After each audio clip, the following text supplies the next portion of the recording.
Frigin, we could start. Frigin, you're muted. Okay, sir.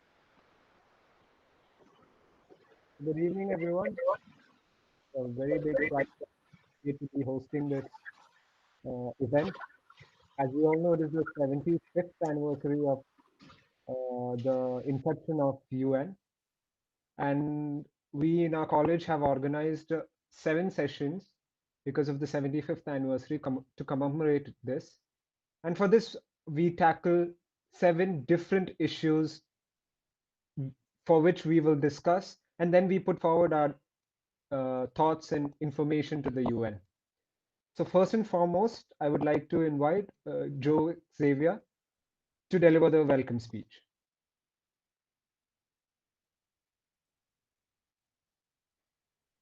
Joe? Good evening, everyone. I welcome all judges and participants to a new era of conflict and violence on behalf of the United Nations. So, I would like to introduce our participants. We have Agilaji Nair from Bishop Chalambarambil College, Kottayam.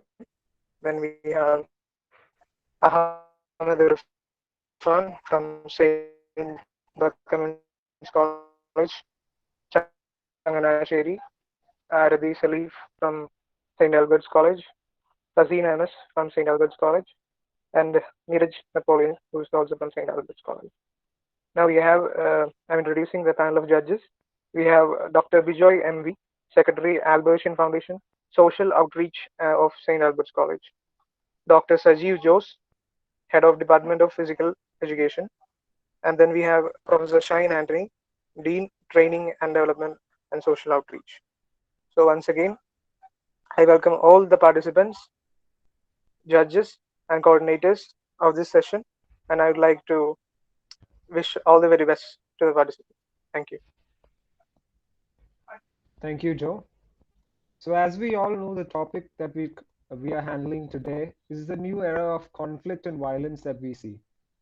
We all know that in this situation, where there are different kinds of violence, there are violence that are physical, there are mental, and even through the internet, through cyber attacks also there are violence. So in this modern era where violence is so prevalent, this is where we need to discuss it. We need to talk about it. This is a topic that we must tackle in the right way. For this, we have a panel of panelists who are going to talk regarding this. So first and foremost, I would like Neeraj Napoleon to give his thoughts on this topic. Neeraj, I welcome you.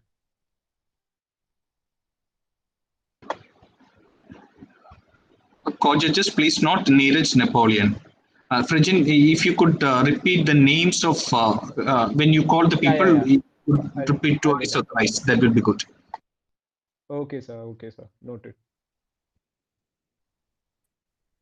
Hello, Fragin. Am I audible? Yes, you're audible. Yeah, okay, thank you.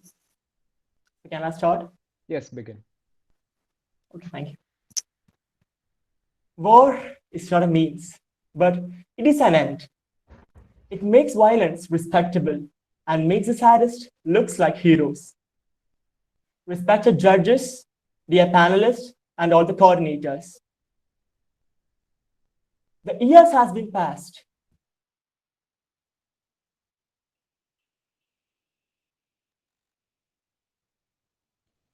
Now, we are in the changes all around the world. We know that United Nations organization is celebrating the 75th anniversary of it.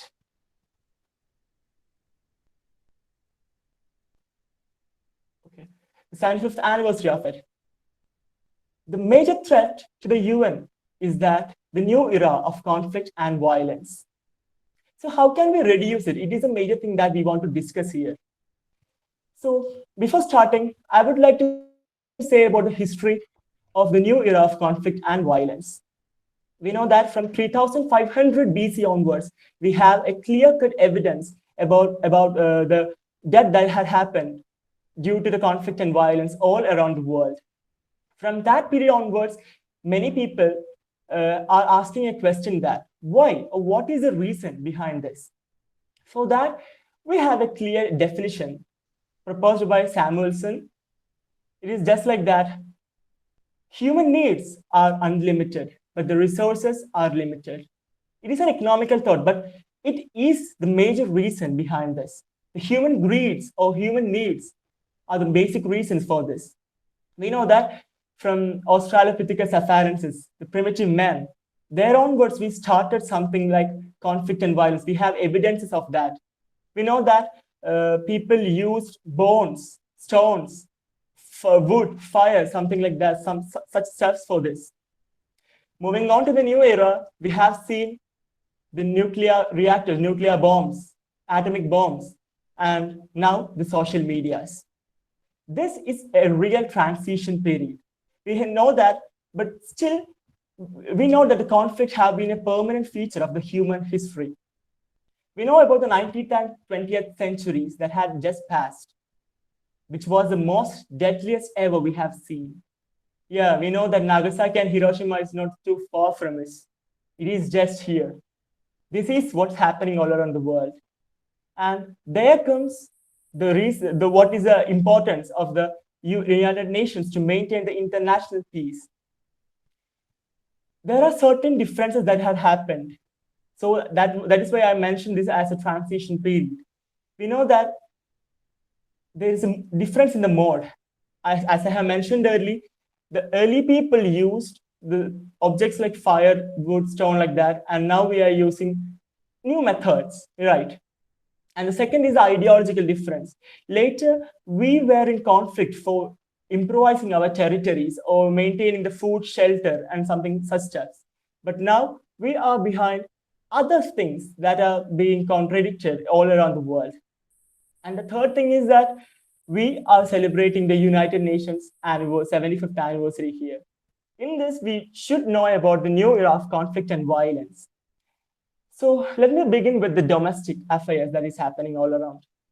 In the domestic conflict, we see in the homicides mode, the rate of the homicides has been increasing at a gradual rate here.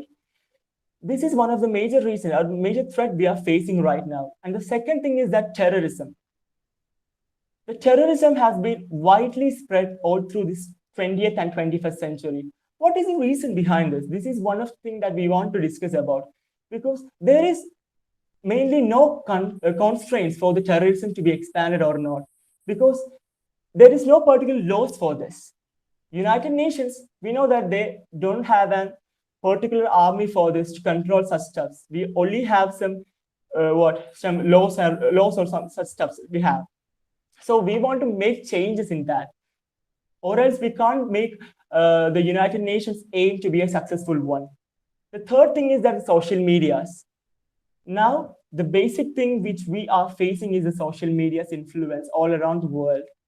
Even from the students now using social medias for representing their conflict and violence. Students are harassing each other using the social medias.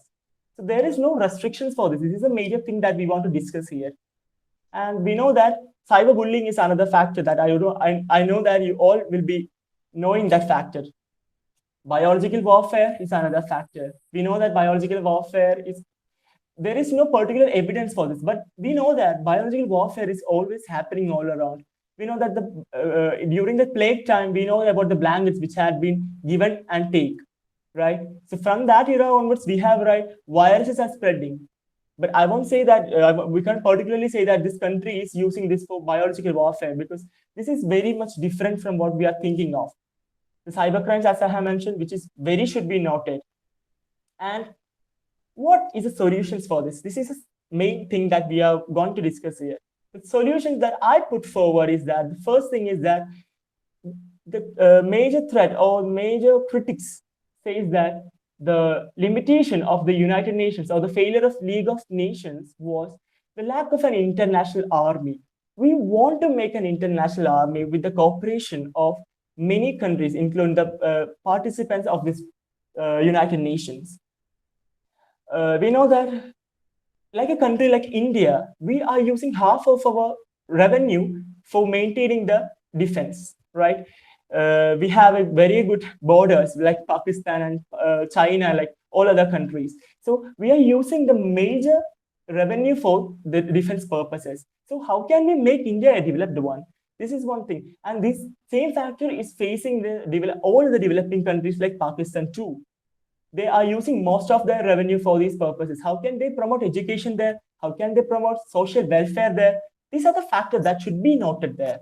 So while speaking about this, we should note that especially the international army's presence there.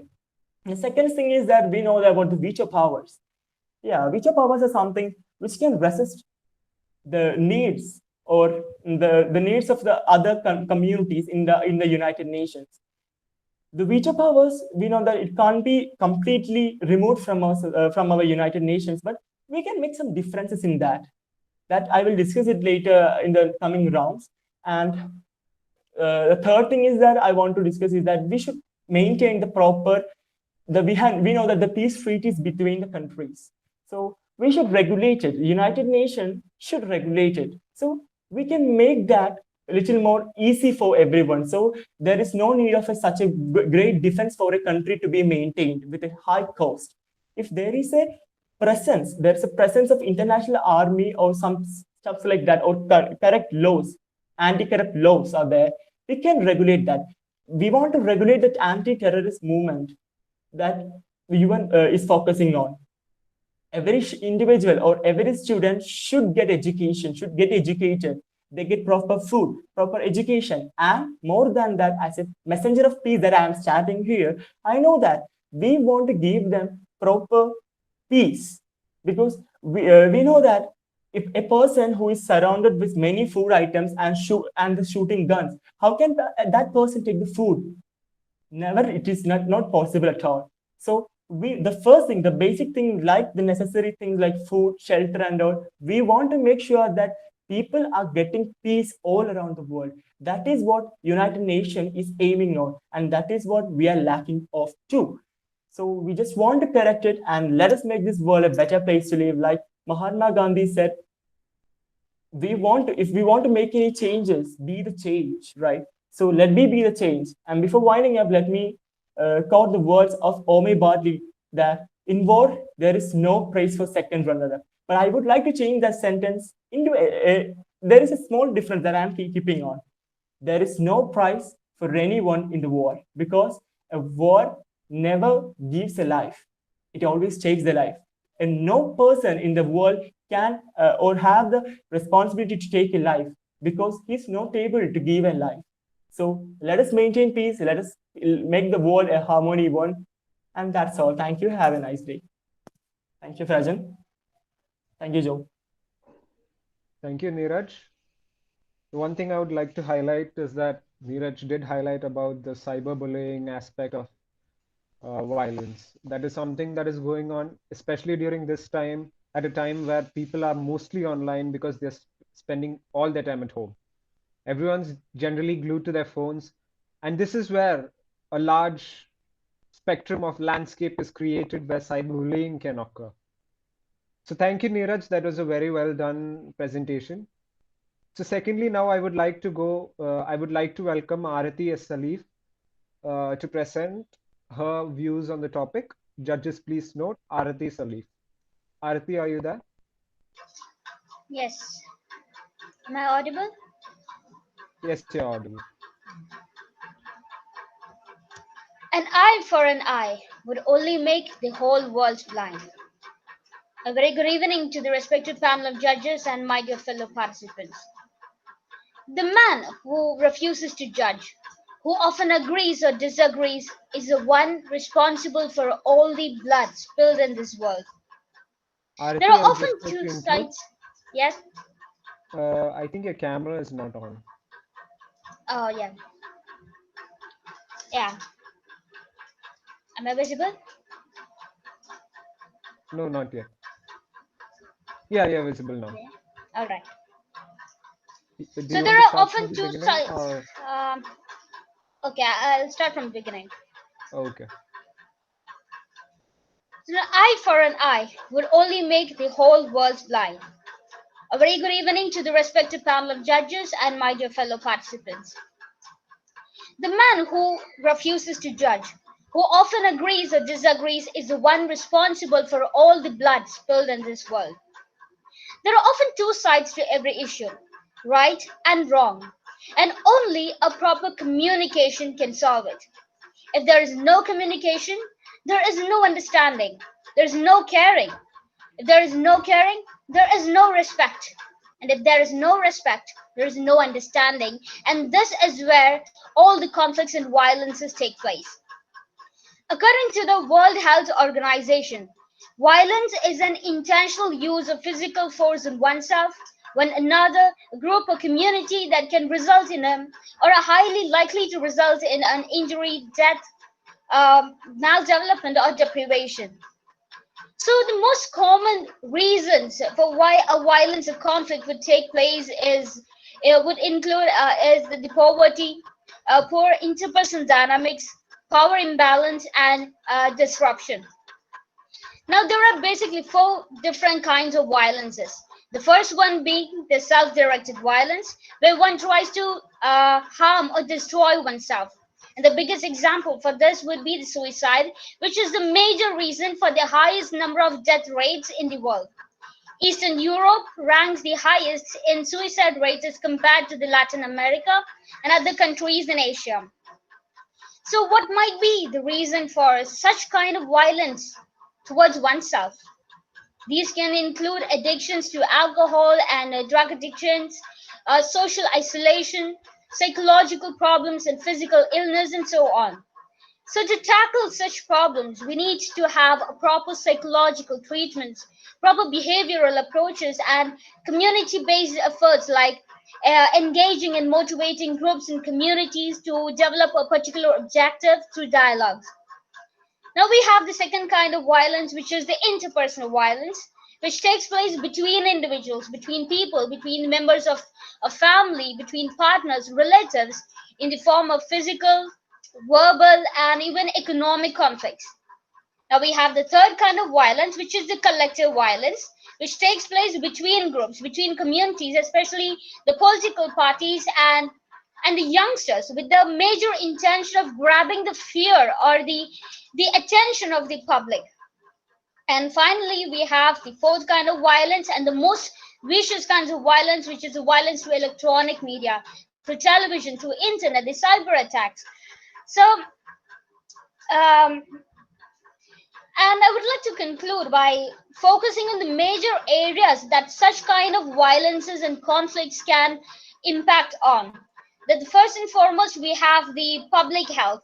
As I mentioned before in the last kind of violence, that such kind of violence through electronic media can have a grave impact on the health of the public, and I would personally suggest the health department and ministry of each and every nation to take this issue seriously into consideration and ensure the proper and strict implementation of proper plans and the strategies to ensure that their own citizens are safeguarded.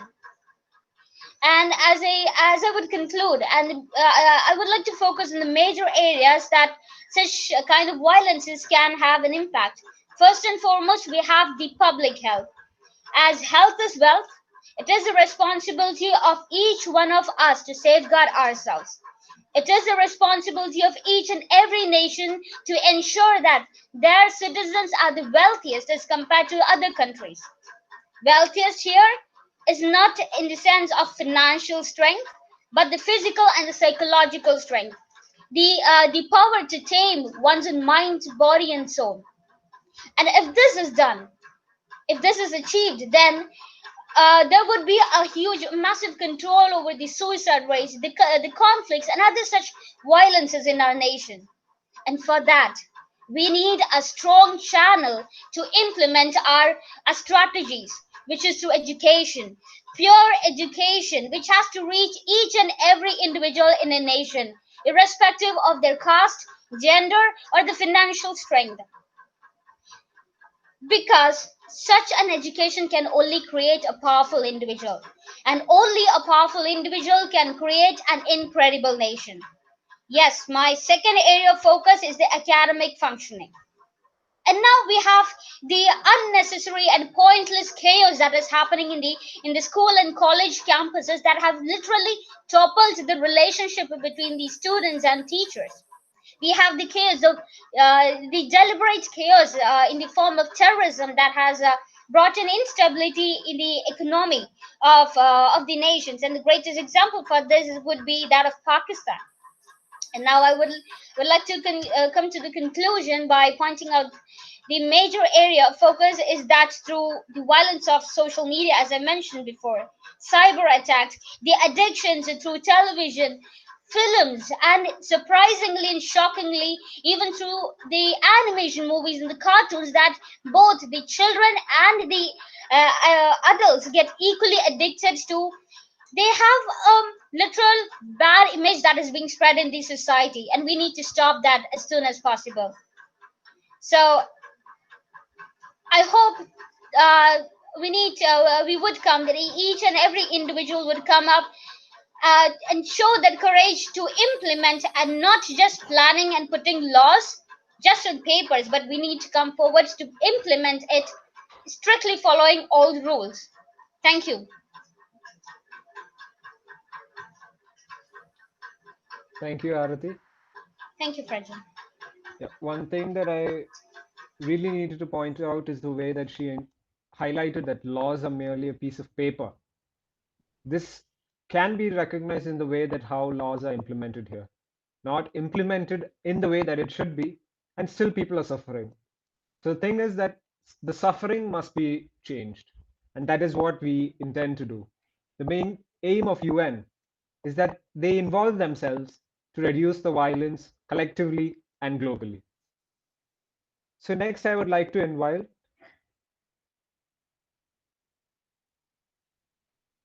Akhila G. Nair to present her views on the topic. Akhila, are you here? Am I audible? Yes, you're audible. You need to switch on your camera also.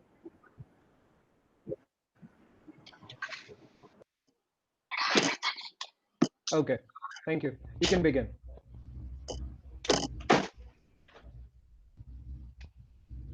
Hello. Yes, you can begin, Akhila. Okay. Good evening, everyone, respected judges, and my fellow participants. Violence is an uncontrollable animal which usually ends up attacking its own master. Violence is one of the most problematic issues that world face, and it has been continuing and increasing day after day. Violence is the use of physical force so as to injure, abuse, damage, or destroy others. Man is essentially peace loving, but greed, passion, misguidance, etc. lead a person to adopt violent behavior. Every country in the world is facing some kind of violence or the other.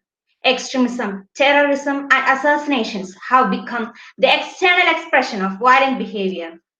Every day, the newspaper reports various acts of violence, and it is indeed disturbing to read about violence at home, in colleges, in politics, and even in schools. Violence is often a response to conflict that aims to diminish, dominate, or destroy ourselves and others. But conflict and violence are not new issues. It have been continuing since human civilization. Human historic developments are marked on the basis of wars and conflict, such as the world wars. Ancient warfare began before history was recorded. During those days, conflicts were more concentrated on organization than technology. Mass was the key elements for battles. Current conflicts and violence were mostly armed conflicts between two or more centrally organized parties. But today, conflicts have become more complex and protracted. Conflict is often linked to global challenges from climate change to human trafficking, and contemporary violent conflicts are no longer defined by national borders. The nature, intensity, and frequency of conflict have evolved to various forms of insurgencies, guerrilla wars, terrorism, criminal violence, and protest. Violent conflict is surging after decades of relative decline. Death in refugee numbers, terrorist incidents have all reached historic heights in recent years.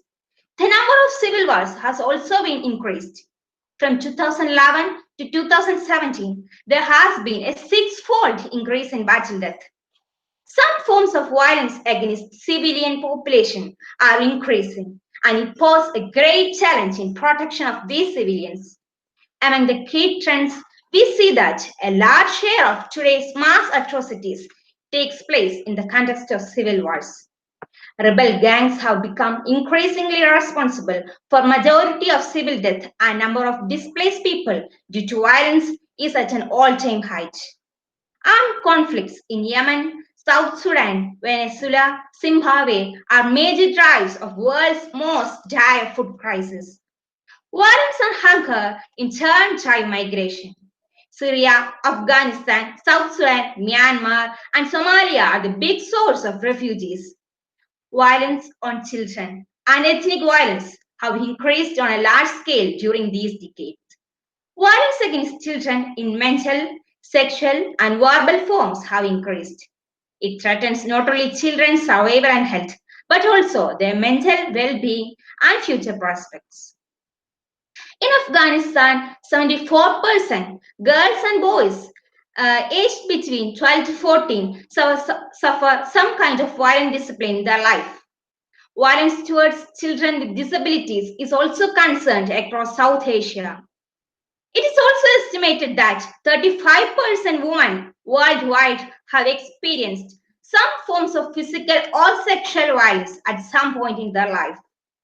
Many other forms of violence, such as those against ethnic groups, are present in many countries. Race riots and supremacist violence prevail in United States and United Kingdom.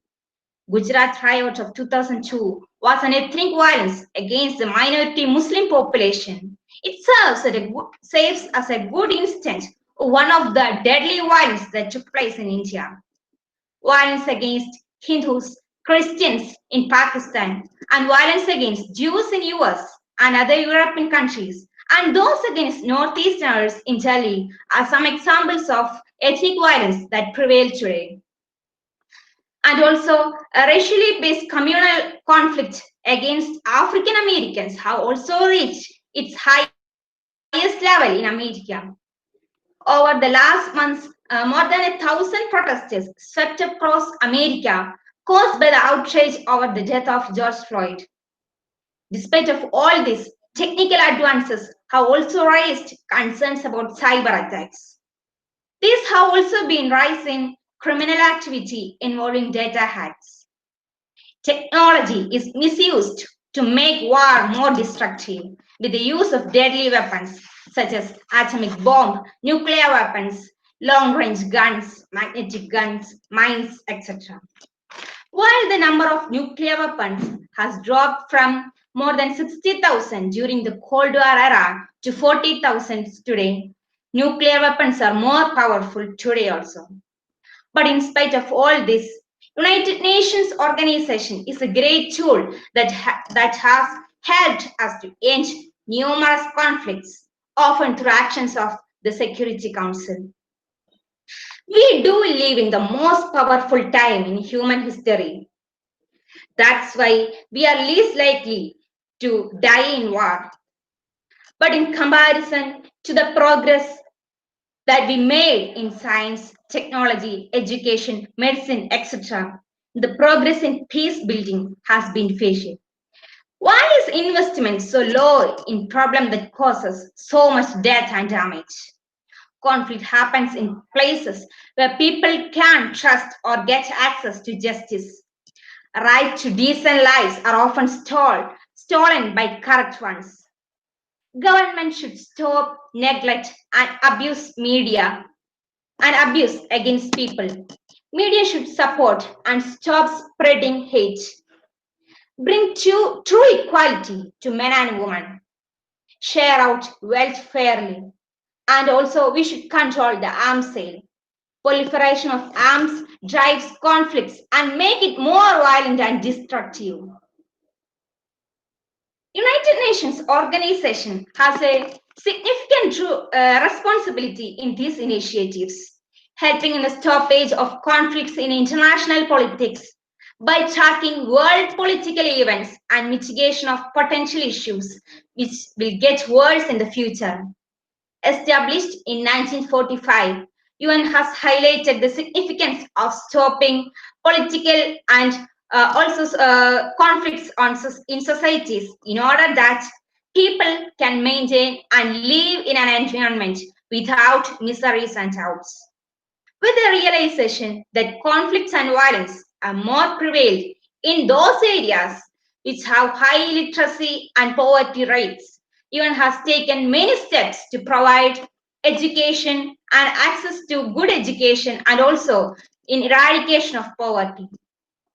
Always remember, nothing good ever comes of violence. So try to end up violence and maintain peace. Thank you. Thank you, Akhila. The George Floyd incident is something that rattled the entire world. The BLM Black Lives Matter movement shows how much conflict and violence can affect a life. Imagine just choking someone by the neck and killing them, not even being able to breathe. That is the situation. As Akhila said, nothing good can ever come of violence.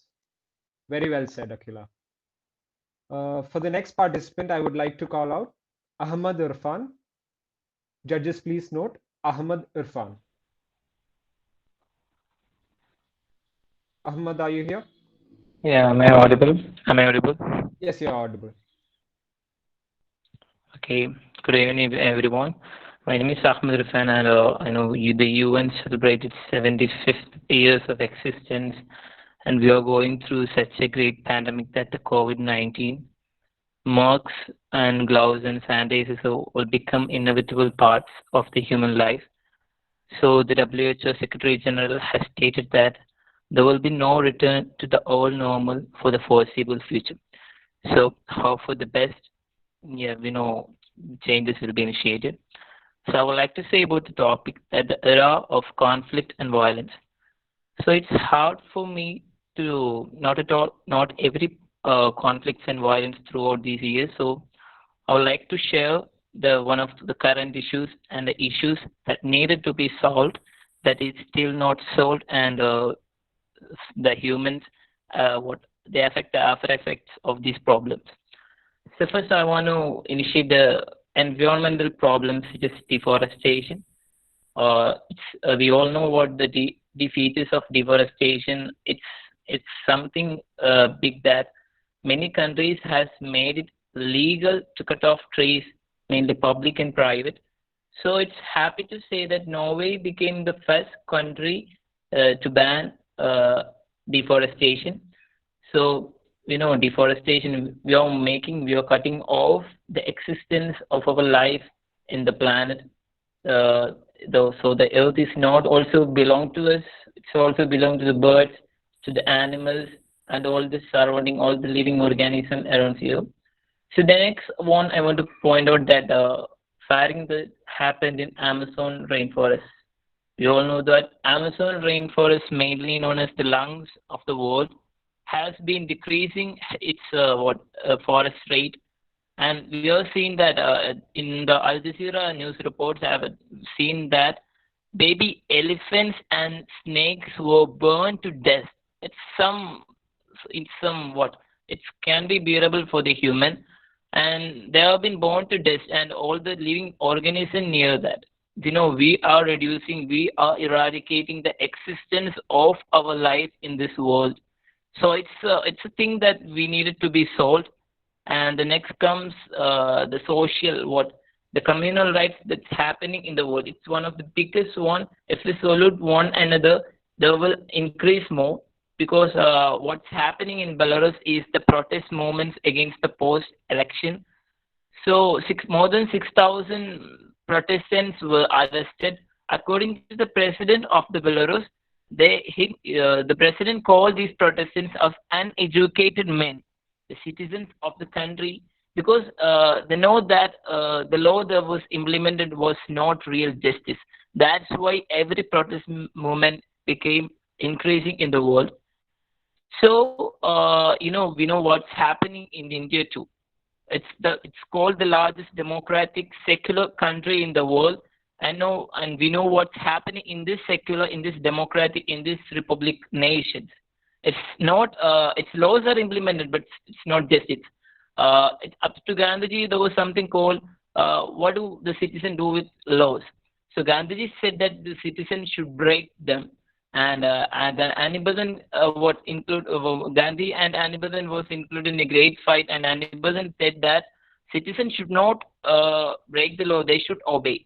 So Gandhiji said to Annie Besant that citizens should obey the rules when the law became the justice.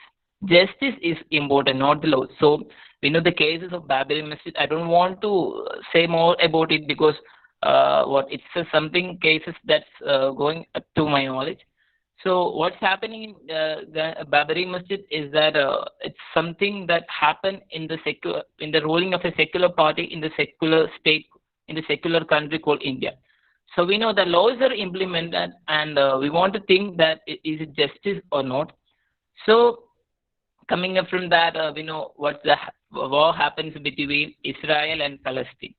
So we know that what's the reason of the war, and Israel targeted Gaza and many places in Palestine, and it burned to, like I already said, the buildings all burned to death. The UN the UN also said many years needed to reconstruct to the old normal of Palestine. And then we come to the nuclear power plant breakouts. So we saw what happened in Chernobyl. We also saw what's happened in Bhopal, and now we are showing what's happening in Lebanon, in Beirut, the capital of the country. More than 200 people were killed and 6,000 were wounded. We know what's the defeats of these nuclear power plants, so on. And what we want to do is to eradicate, we want to make laws to implement against the nuclear power plants. So we don't want many infant babies born with disabilities. We know what's happened in Hiroshima and Nagasaki, what the nuclear power bombs have the power to do. Because we know what's the after effect, that the children, that the infants born there is born with not normal. They're born with many physical disabilities. So nuclear power plant breakouts have many disabilities causing to the pregnant women and so on. The nutrition, then less nutrition, and the physical disabilities and so on goes the list. So what I want to say is next comes the cyber war and cyber breakouts against many countries. We know the hacking and that sort of things. It's something that should be banned to because humans' knowledge, it's grown up to the government and that sort of thing. So that must be a thing that should be eradicated. Strict laws must be implemented. Which when I mean law, that should be justice also. So we know there was social injustice, and what's the case happens in George Floyd in this 21st century. I'm not saying about 19th or 18th or 20th so-called century. In this 20th century, we still face caste discrimination, racial discrimination, everything that's in this 21st century. So it's said to be the developed country, what's happening. So we don't want to target many issues because we want to find the solution. Before finding the solution, we want to find out what's the reason for the solution. The extinction of the solution, how the solution has evolved. If we find out how the solution has evolved, we will be able to find how to minimize, how to reduce it.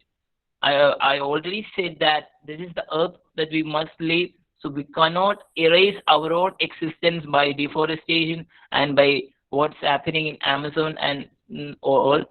So plastic, it's not a simple issue.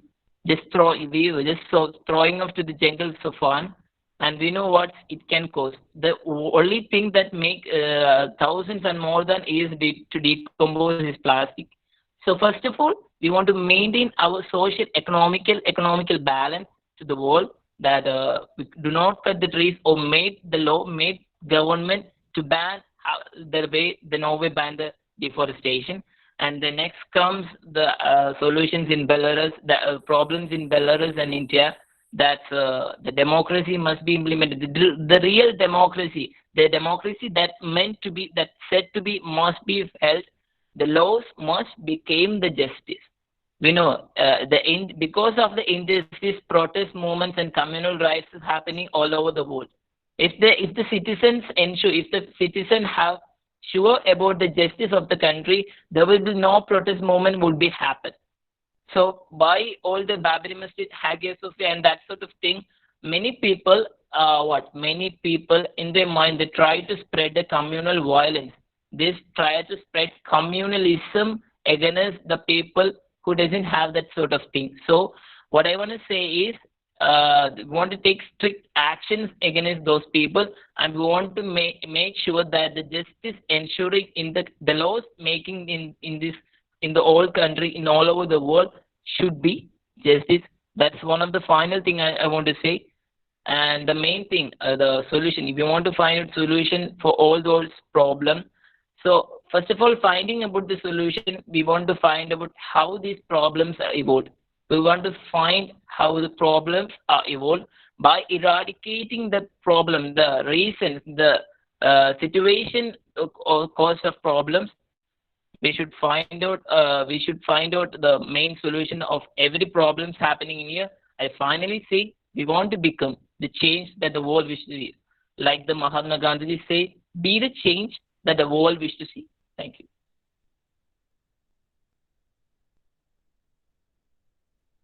Thank you, Ahmed. Ahmed highlighted that we live in the 21st century, and despite that, democracy is not being implemented. Real democracy must be implemented for the continuity of human race. In the deliberation round, I would like to hear more from Ahmed on what real democracy means. Looking forward to that.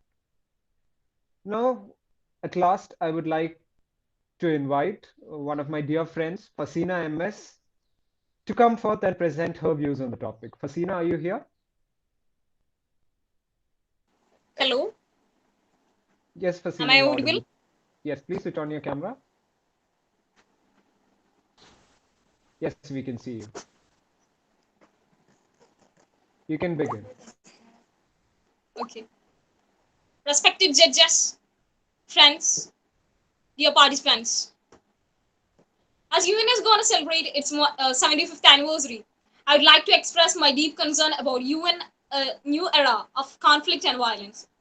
A surge in violent conflict in recent years has left a trail of human suffering, displacement, and protracted humanitarian need. In 2016, more countries experienced violent conflict than at any time in nearly 30 years. The nature of conflict and violence has transformed substantially since UN was sustainably founded 75 years ago. Conflict now tend to be less deadly and often waged between domestic groups and rather than states.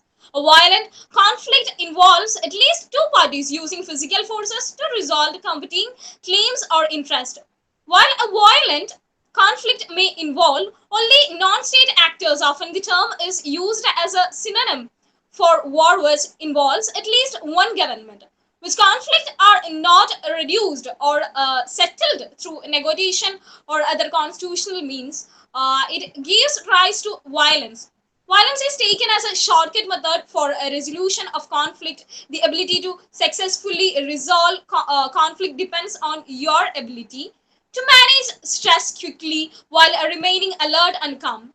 Control your emotions and behavior. Pay attention to the feelings being expressed as well as the spoken word of others. Beware of and respect difference. Some of the greatest risk of violence today stem from the mobilization of perception of exclusion and injustice rooted in inequalities across groups.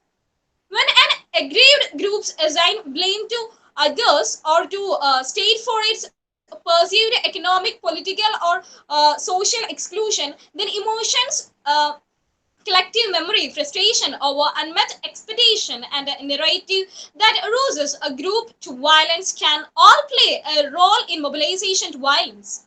People come together in social groups for a variety of subjective or objective reasons. They may share feelings, history, narratives of humiliations, frustration, or identities that motivate them to collective action different ways, at different times, in different situations. Perceptions of inequality between groups often matter more in terms of mobilization than measured inequality and exclusion. Societies that offer for youth participation in political and economic realms and provide routes for social mobility for youth tend to experience less violence.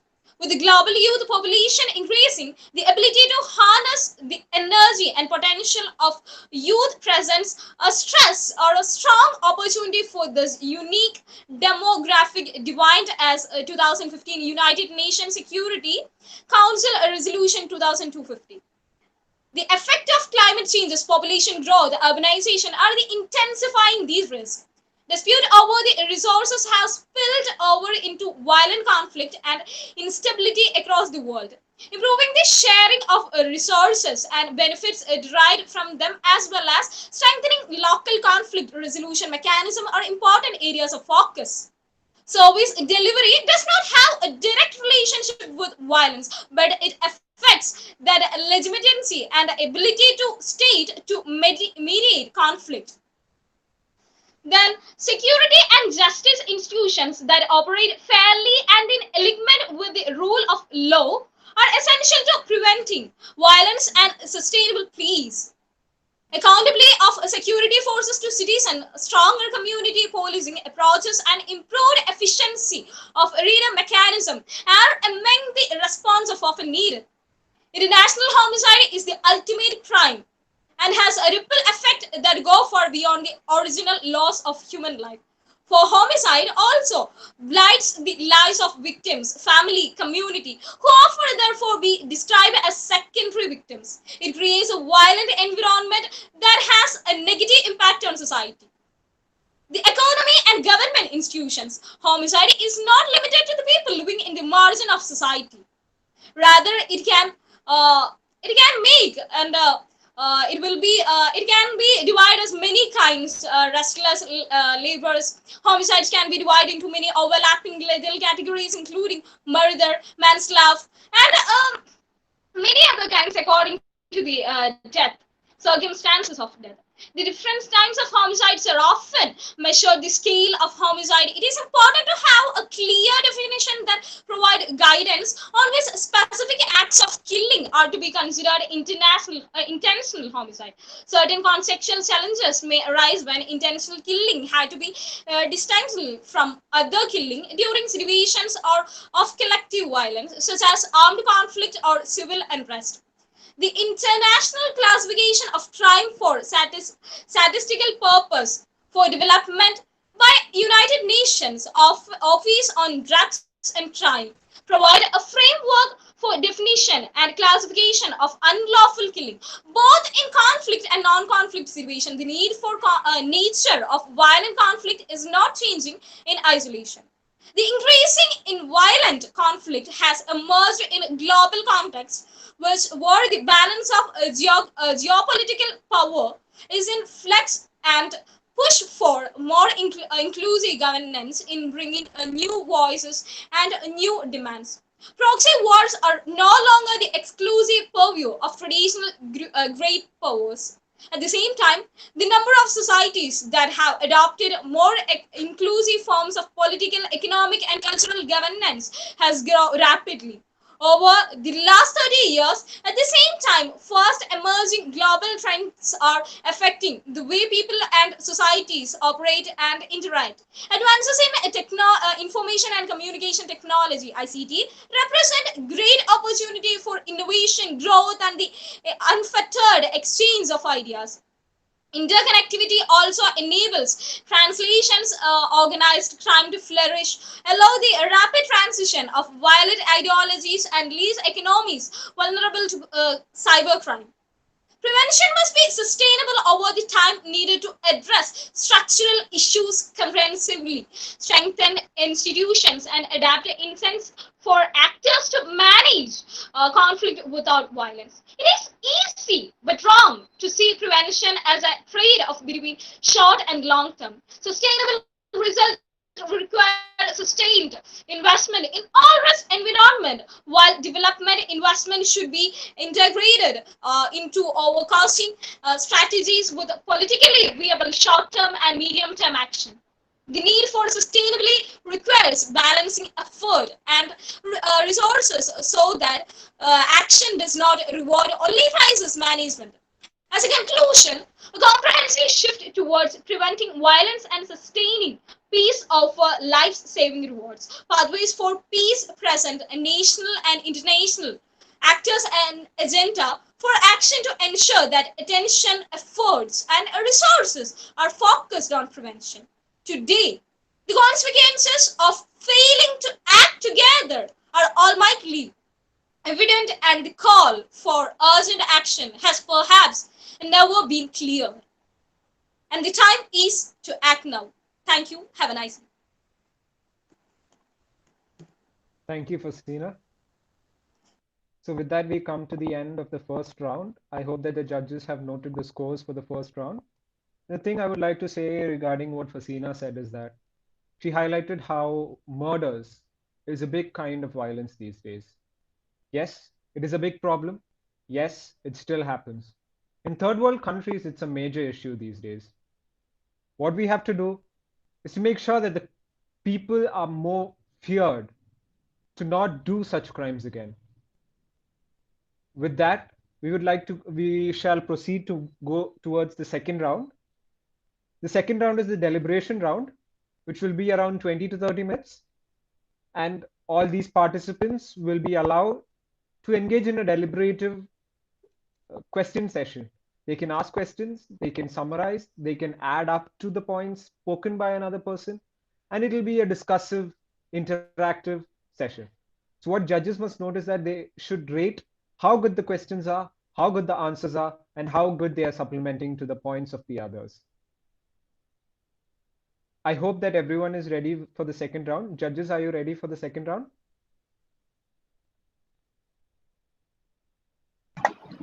Carry on, Fajin, carry on. Okay, wonderful. So firstly, we can go in the reverse order of how we went for the first round. Fasina can begin with either summing up to any other one's point or asking a question to a certain person. Please make sure that you keep it in a specific way. Don't go overboard. Don't get too angry. Maintain it in a proper composure. Okay, Fasina, you can begin by asking a question or by summing up a point.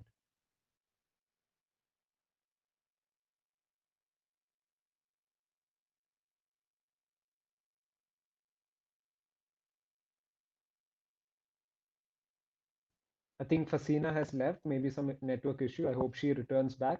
Instead, we can make Aarti to ask the question. Aarti, can you?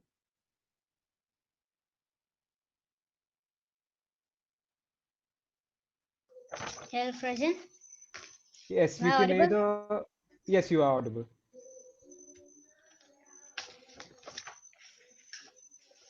So, what I would like to say is it has been a cliche that there have been so much discussion and so much of programs and initiations that has been taken place, that such and such has to be done in a society. This has to be the change in a society that has to be brought.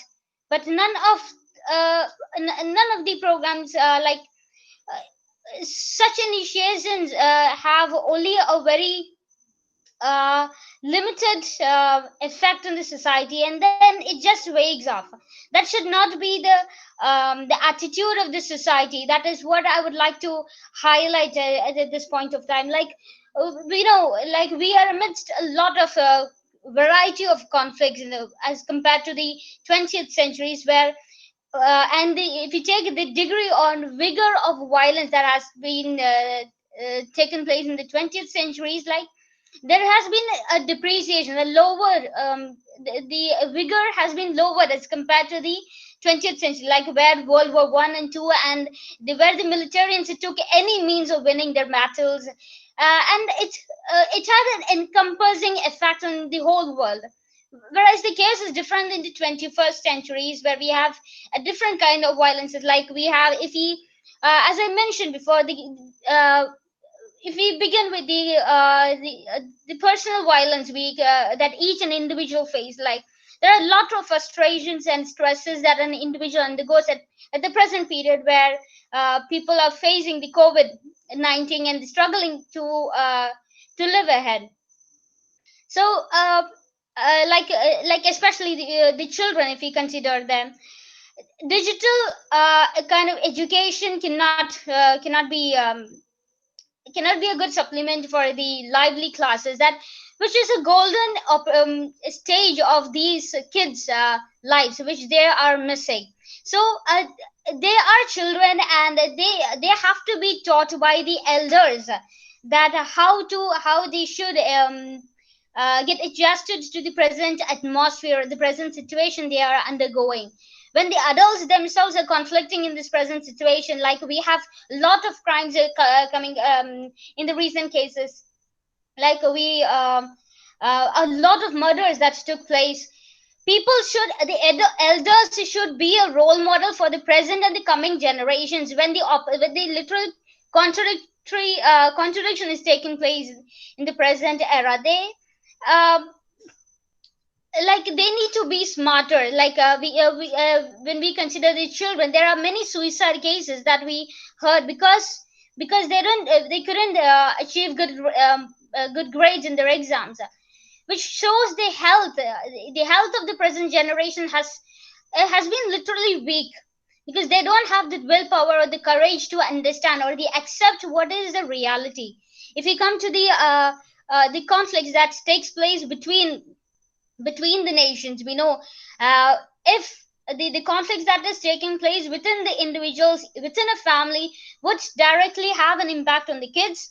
Same is the case in the nations. The conflicts that is happening, we know about the Bengaluru riots that broke out, and recently, which is a threat to the nation. As we found a Chinese man who has been for a couple of years in India, who has been doing a financial manipulation, was being caught. And his name is Luo Sang. This man, we can see we should take this issue a serious threat to our nation, because he has been managed to penetrate into a nation, taking a fake passport from Manipur, and has been managed to be in this nation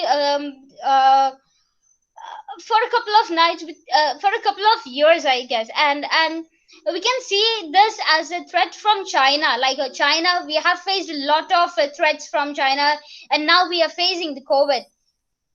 And we need to see this as a serious threat, because we can see this as a plan of China to introduce, well, I mean, to penetrate into the nations, uh, uh, and and it results in a complete destruction in the population. Then, and we can actually visualize that what they are, what they may be planning, maybe we might be taken back into where we have the dominators, where we have the kinships, where the populations are really limited, where they are being completely destroyed.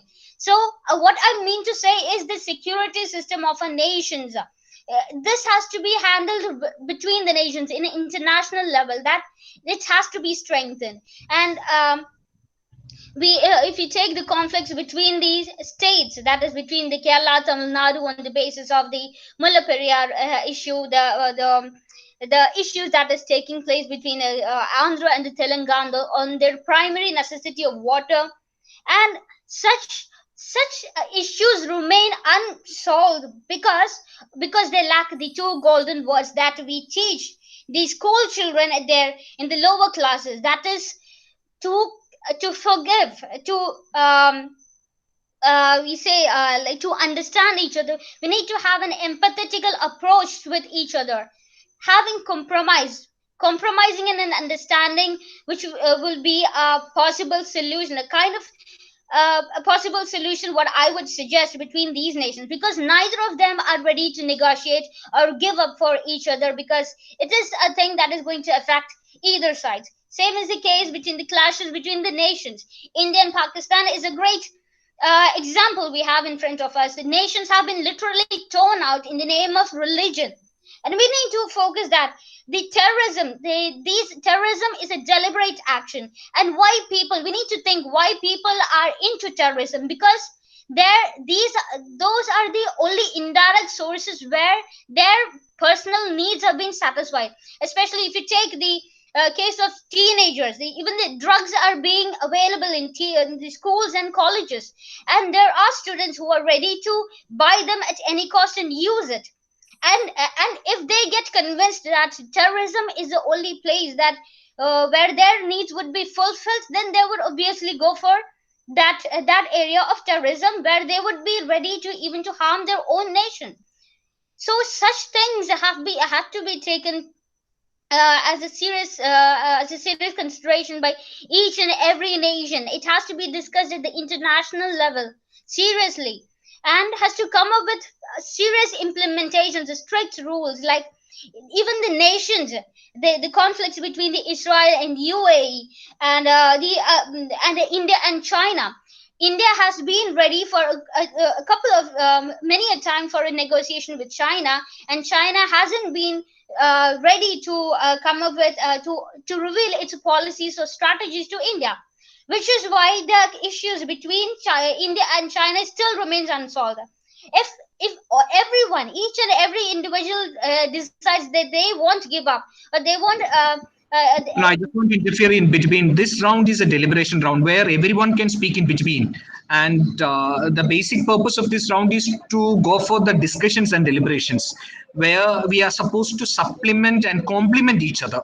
So, I mean, I got the call from both other judges asking me to intervene in between. So I request all the people, all the 5 members, to be vigilant enough to interfere in between, and you share your own views, but in a polite manner and in a gentle manner. Okay, over to you all. Carry on, Arati. Thank you, sir. And what I would suggest, a possible solution to reduce the amount, like we can't bring a sudden change, or we can't change things in just over one night. So we need to give proper education, train the people who are going to the line of terrorism. They need to be given proper education. As I said before, textbooks won't work here. Pure education should be given. The moral values, their disciplines, the amount of humanity should be implemented, implanted into these individuals. They should be brought back, and then they should understand one thing, that their religion or a particular religion is not important in this world to survive. Everyone is equally important, and that is what our nation teaches us, India teaches us, to be democratic, consider everyone equally. If this is made possible, then we can hope for a drastic reduction in the amount of people who are being who are prone to fall into terrorism activities and other kinds of heinous acts in our nations. Excuse me. Yes. So, are you saying that people are doing terrorism without the illiteracy? They are not educated. Are you saying like that? No, I'm not saying it is because of illiteracy. It is because of the education that has been manipulated. A kind of brainwashing is happening among the individuals. Well, if you look at the terrorism part, these people try to convince these individuals who are coming into who they are trying to attract, that they try to convince them that they are doing this for their religion, and without their religion we can't let the other individuals in the nation to survive or exist. And such kind of mentality has to be removed, has to be wiped out, and they need to be brought. How could we remove that mentality?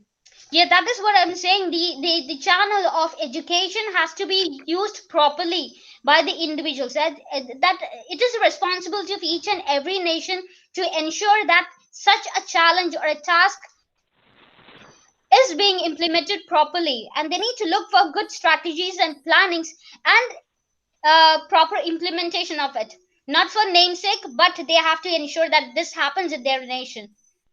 Yeah, I This would like is to the possible compliment. Excuse me. yes. Yeah, I would like to Yeah. compliment Ardi Salif. Yeah, she said that we know that SDG goals. I think most of the members of my panelists said about all those constraints in the what in the SDG goals, right?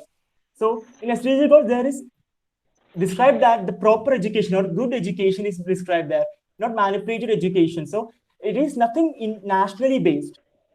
Now Arati said that what it is about or each country should maintain it, but I think that it is internationally it should be maintained. Otherwise we can't make this a possible one to the global level, right? So each country should acquire knowledge from UN. What is UN is UN's intention is placed on these SDG goals.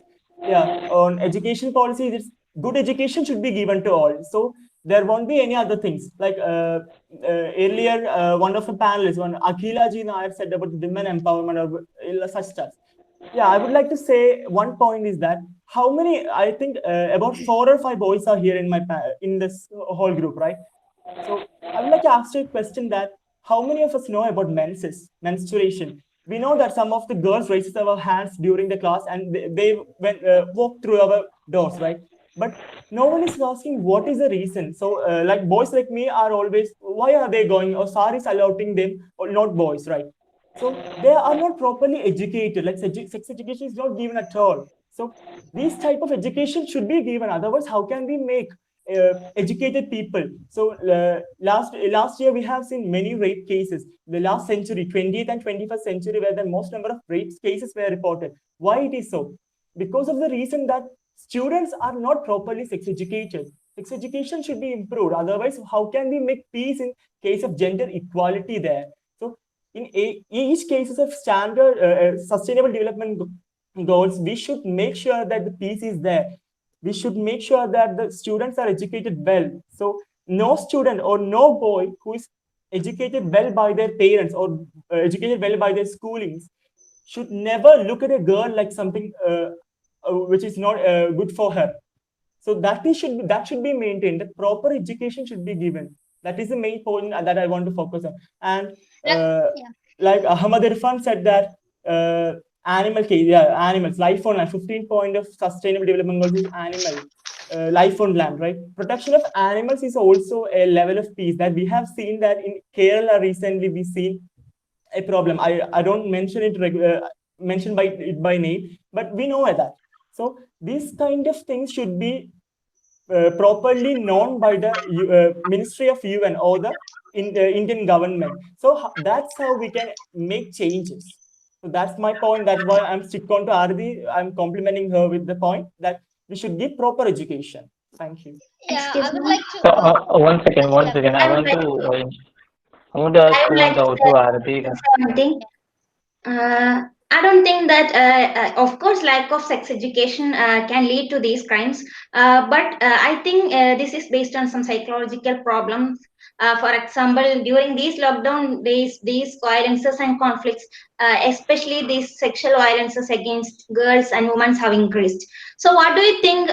How these lockdown days have contributed to these violence, and how it affected the psychological mental condition of these people? See, Yeah. what I would was that question to me, Akhila? Oh, anyone? Okay, fine. Let me. Okay, one point I want to say that in Kerala, recently we know about a program which is known for girls are provided with taekwondo. We can't change anyone's psychological state, right? We can't change a person's psychological state by saying that, oh, you don't want to rape or you don't want to look at a girl like that.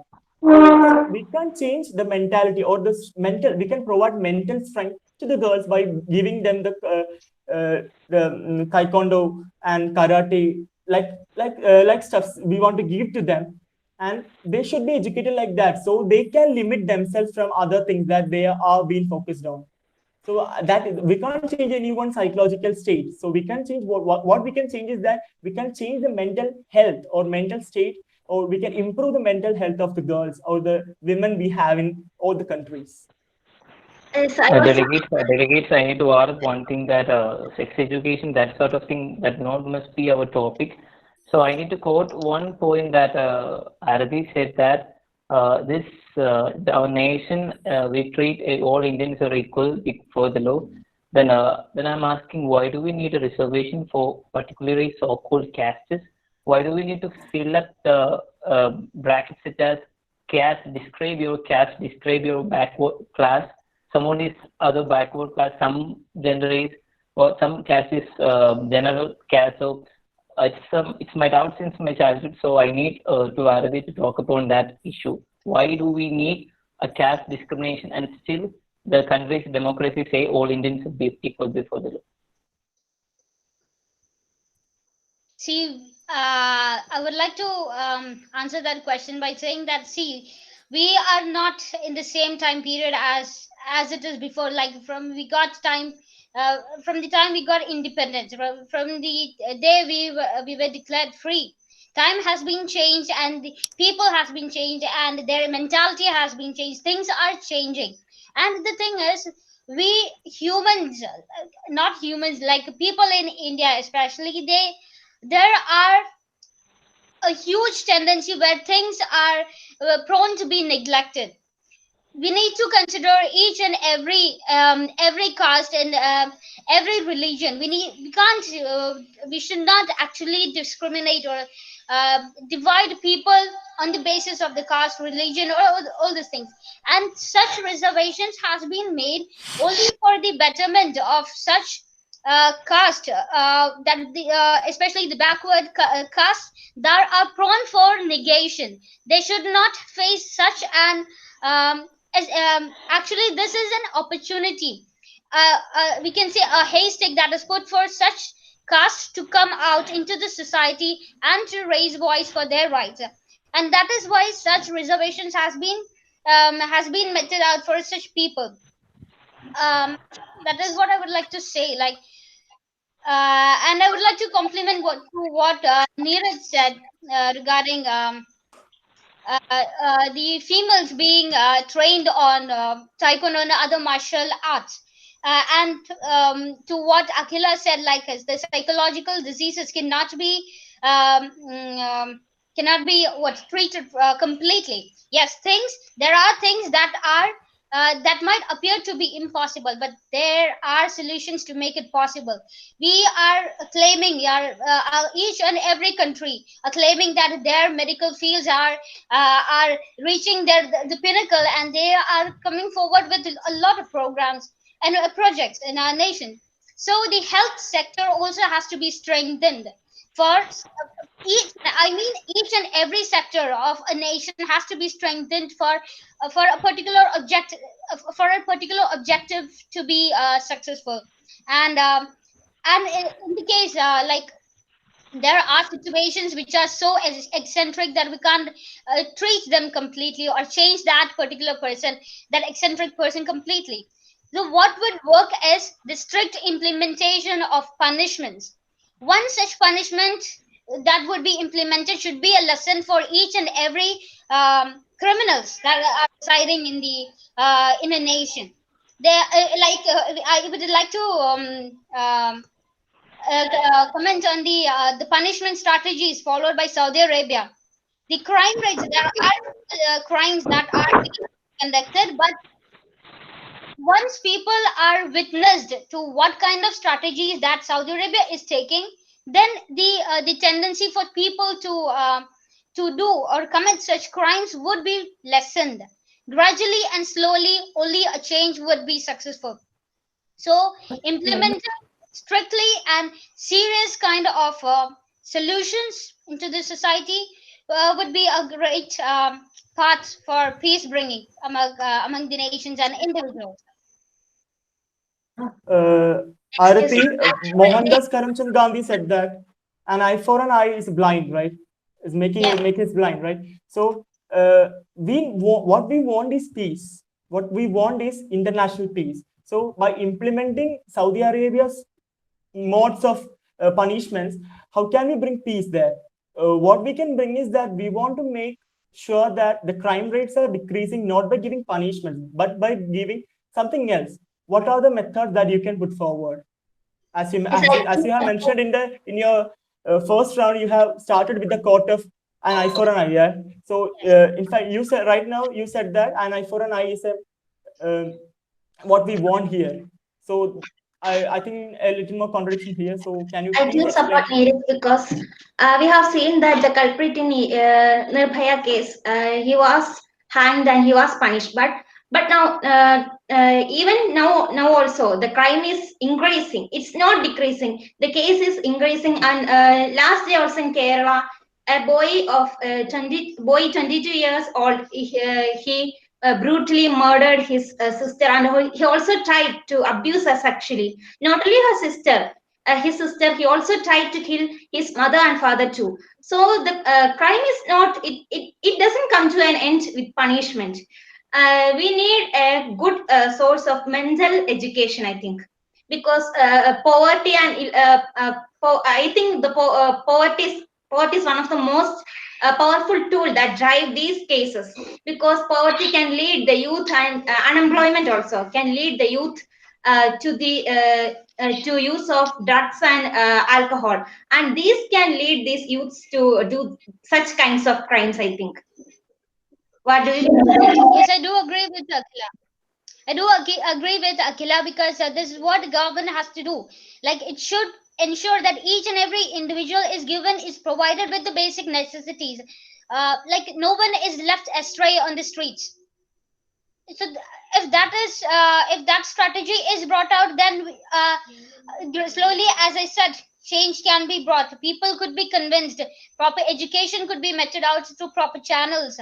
They could be convinced. But there is also one more lesson that I would like to suggest, that if, especially in the present generation, in the present era, people who see something that is wrong, that is against the law, that is a kind of violation against rules, their majority of people, they are afraid of coming forward or raising their voice against, or taking an action against such a crime. It is only because they are fearing something, fearing of the consequences that is going to come, that is going to haunt them. And if we take a recent case, a man in from Alua, he was against the drug mafia. He somehow came to know it, and he was against it, and he was forced to move his family to some other places. Why was that?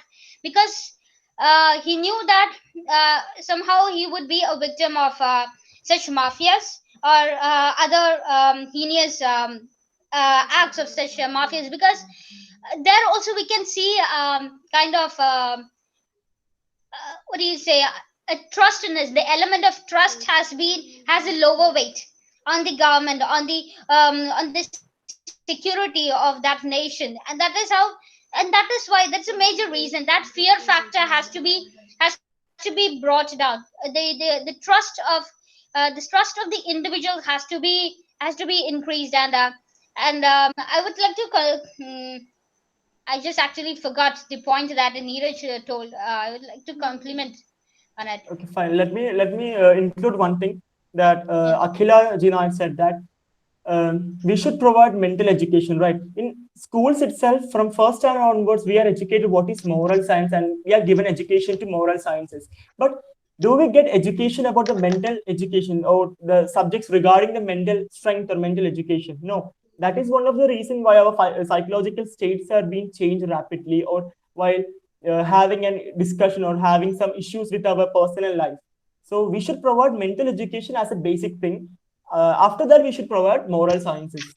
Mental education give the first importance. That is one of the factors that I would like to conclude with the point of Akhila.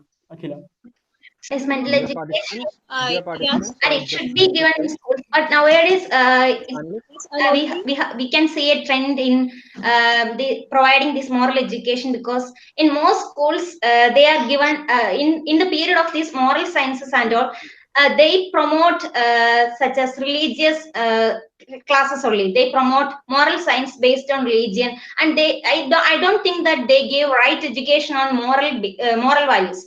And from school level onwards, and school authorities and government authorities should emphasize on these matters, I think. Panelists, please note that you have 4 more minutes to wind up this session. So you have 4 minutes. Yeah. Please go. I would like to compliment on what Neeraj said. I started with the quote like "eye for an eye would only turn the whole world blind," with as a message to the present era that conflicting for the selfish motives, conflicting with each other would only remain in a destruction. Destruction. Like that is where I would like to bring the golden words of compromise and understanding. If I personally suggest that such words has to be added to the dictionary of the present generation if they have in any way got erased away. Because if people start thinking, each individual, be it the change has to start from an individual, from the houses. Then an individual, as I said before, only a powerful individual can create an incredible nation. If such a mission has been accomplished by a nation, then it would be possible with among the nations. And such message has to be promoted, and such implementations has to be done at the international level, which would hopefully result in a peaceful manner. And by peace, I don't mean a complete absence of conflict, because we are humans with differences in opinions, and there are things that are prone to be end up as conflicts, and it is our responsibility to ensure that such conflicts do not worsen up into heinous violences and crimes. So uh, try to tame our own mind, and we have a lot of programs coming up through the social media, like practicing yoga, which is a great solution for to tame oneself. If one has learned to conquer one's own mind, then it would be a very effective way of leading a very fruitful life in one's own nation as a great citizen, and with a great responsibility. As I said, I would also like to bring the quote of Gandhiji, that in a gentle way we can shake this world. Yes, and together we stand today. We will be able to shake off these evils one by one and make this world a better place to live in. And we are the ones. We are the ones who have to give encouragement to the coming generations and the future generations uh, with such positive vibes. And hopefully, I like to conclude like we won't expect a future generation who would be sitting for such a hot discussion, struggling to find a solution to solve their problems in their era. Thank you. Yeah. It's a 5 billion question, that how can we make the world a peaceful one? Yeah. To make international peace completely, I don't think that it's not too far to make it, but there are certain difficulties to make it possible. And that we call as a new era of conflict and violence. So we can make peace only by maintaining the standard development goals to a certain extent. That is good to see that the levels are always high. We want to make them possible in our whole world, and that's how we can make it very more interesting and very more consistent. Yeah, thank you. I think violence and conflicts can we can get rid of these matters by making communication between people. As human beings, we should communicate with each other. Even if we can find a solution for the problem of one, we should try a mind to hear his or her issue, so that we can. I think to some extent we can mitigate these types of violence and conflict. And also, as Arati and Neeraj has said, peace. We should promote peace, and I think science is a great and powerful tool to spread peace in the world. And scientific exchange and knowledge are not bound by international borders.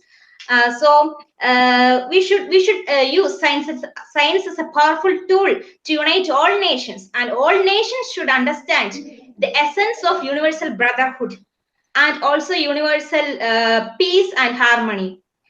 So, by emphasizing the words of Mahatma Gandhi, violence is the weapon of weak and non-violence that of the strong. So let us promote non-violence and peace.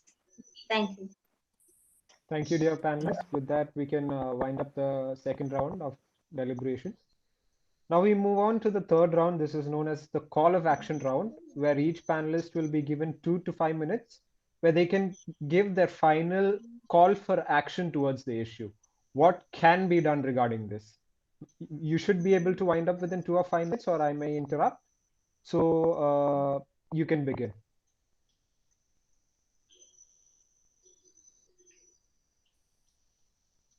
Arati, you can begin if you want.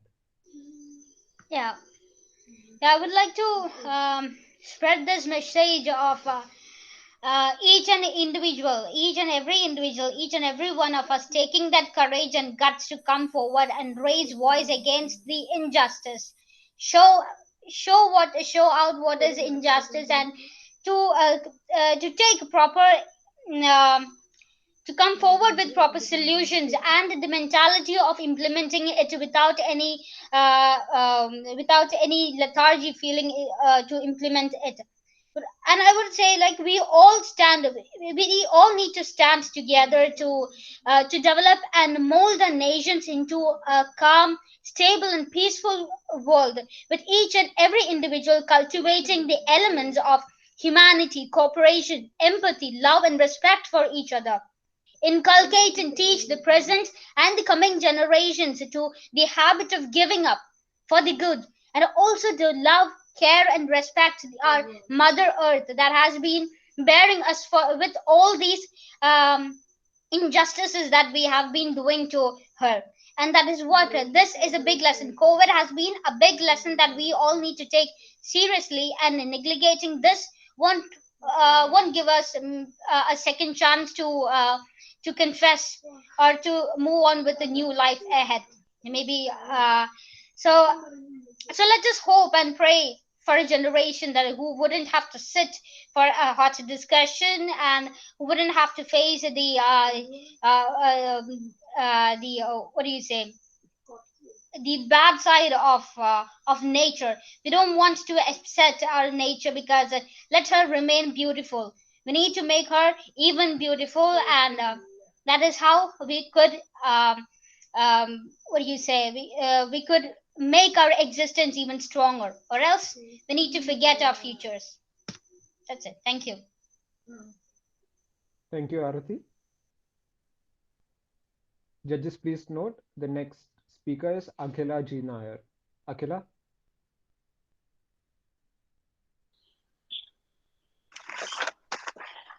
Yes. As I have already said, conflicts happen in place where people can trust or get access to justice.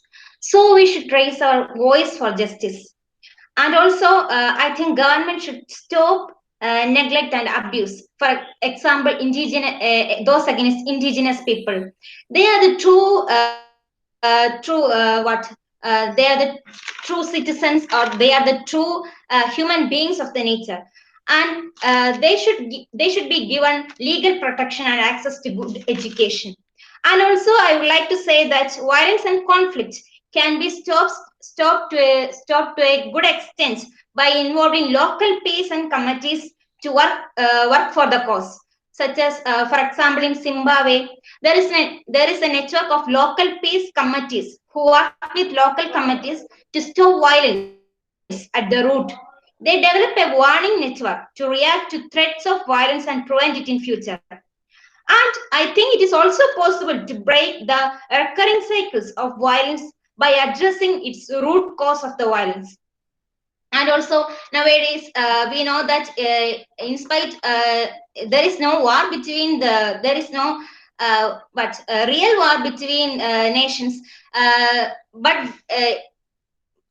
there are huge accumulation of nuclear and atomic bomb between the nation, and we are sleeping over the bed of nuclear weapons, I think. So controlling of arms sale is a great and important step to prevent conflict and violence in the world.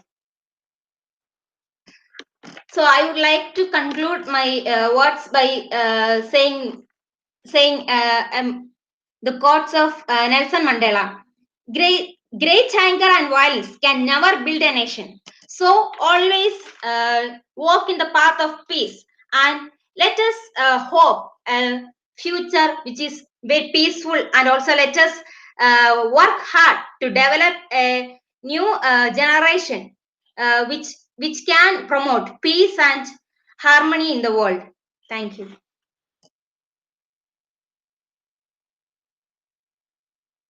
Thank you, Akila.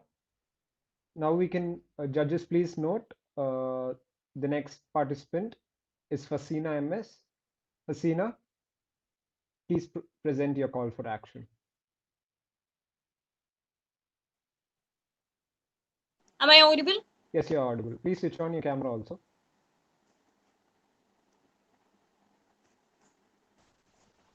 Yeah, perfect. As a prevention, we should first of all we should educate from the home itself. If we want to change the world, first we should make change upon ourselves. First of all, we should make aware about people that it is not fair, doing violent and conflict and all over the world. State the problem and determine who needs to work together to develop the solution. Establish ground rules to resolving problems, brainstorm solutions to problems, and actually rules and laws must be changed, or it should be more strictly. Actually, it must be done in a peaceful manner. But if it is in a kind of only in a peaceful manner, people won't change, because people will think that if we are going to do some kind of crimes, our law and rules are not much as strict as we think.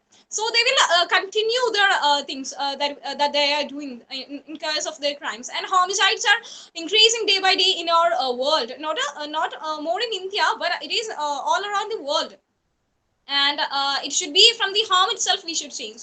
And moreover, we should make the change the mindset of the people. The mindset of people should change, and if each and everyone should change, and if all together, then we all can change our world by all together.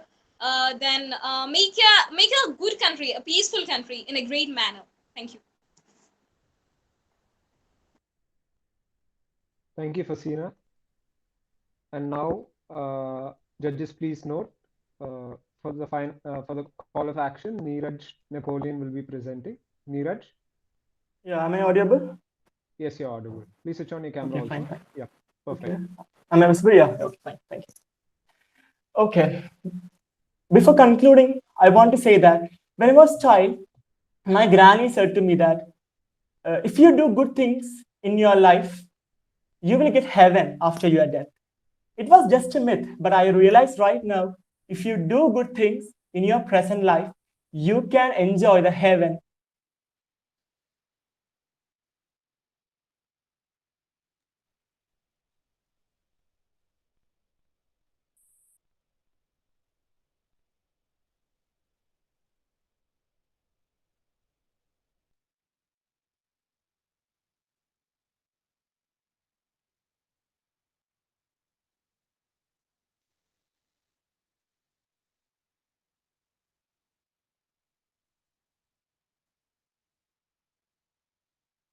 Neeraj, are you there? That's how we can have.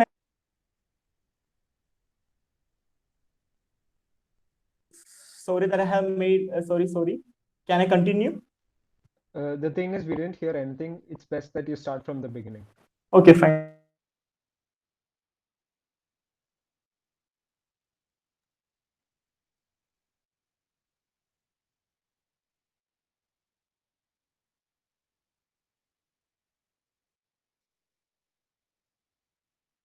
Neeraj, I think you're having network issues. We're not quite able to see you. Hello. Yeah, I have connected from two devices. Hello. It was a. Hello. Yeah, we can hear you now. Okay. Sorry again. Okay. My granny said to me that if you do good things in your lifetime, you will see the heaven in your after your death. But I would like to change that statement that if you do good things in your lifetime, you will enjoy the heaven in your lifetime itself. That is what we meant as peace. The heaven is the peace itself. I would like to change some of the, I would like to put forward some of the changes that I want to see in United Nations organizations portfolios, that we want to get to an international army. I don't mean that to suppress anyone. International army is not to suppress any country, but we want to make sure that we want to implement the laws through some restrictions. We want to give some restrictions to the countries in behalf of United Nations, so we can decrease the amount of terrorism, anti-social movements, something like that. The second thing is that we want to reduce the veto powers. Veto powers is something we know that veto powers is given to each and every 5 countries. Yeah, from that, if the 9 countries put forward some suggestion with the majority, anyone can use any of the veto powers. Any country with the veto powers can use that veto power and can reject that statement. So we want to make that veto power into something like, we want to take the majority of the veto powers. I won't say that we want to take off the veto powers, but we can use the veto powers as per 3 among the 5 votes. If it is there, we can use that veto power. Otherwise, we can't use that. So if that change also came to UN, we can make something better. Because we know that if China won't support India for some matters like defense and all, America will support us. But so in certain cases, we can use the majority decisions there, so we can make a little more harmonious world. And the second thing is that we know that while giving peace is not so simple. Taking peace from everyone is, we are seeking peace, but it is necessary that we make sure that we are giving peace to everyone. That is one thing that we want to make sure. And the next thing is that environment we live. Environment is a place where we live, right? So we want to make sure that our environment is self-sufficient enough to make sure that make our responsibilities or our needs to be satisfied.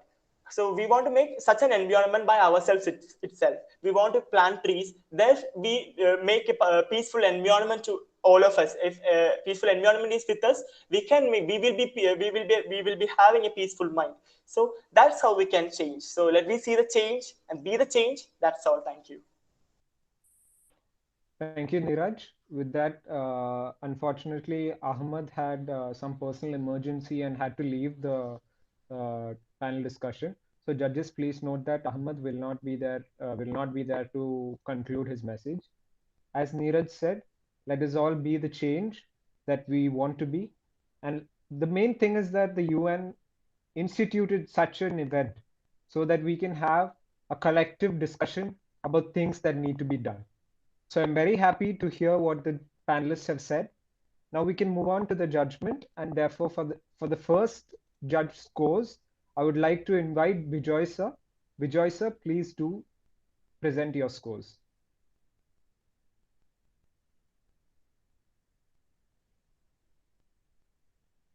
Bijoy sir, are you there?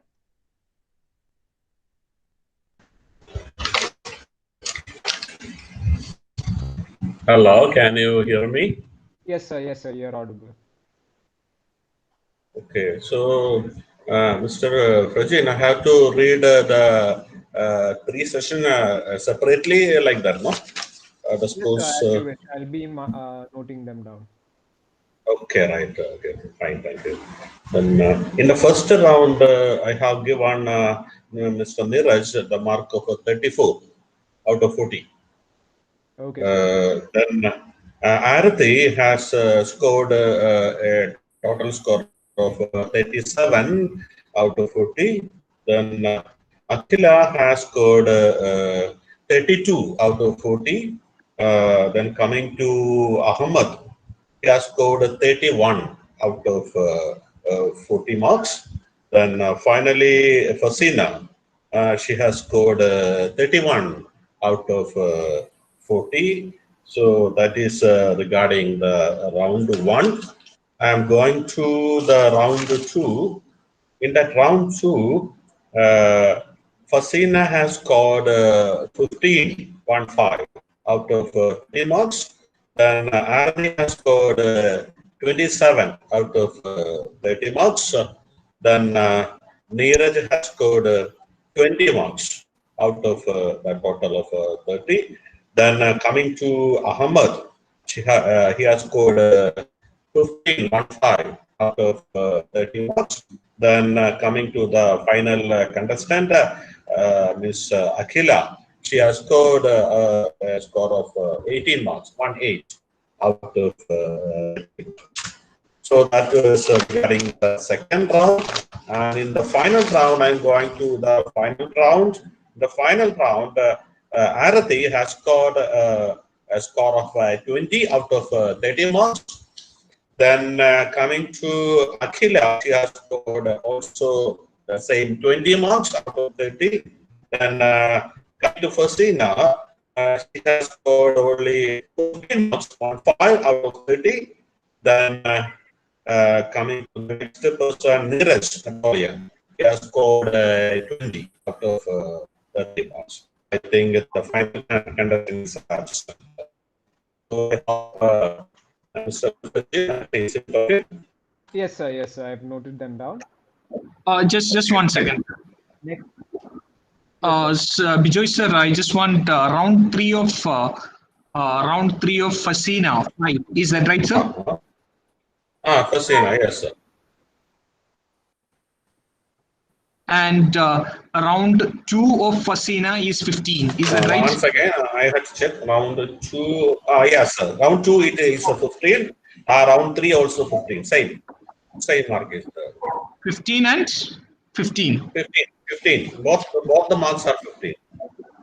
Okay, sir. Thank you. Thank you, sir.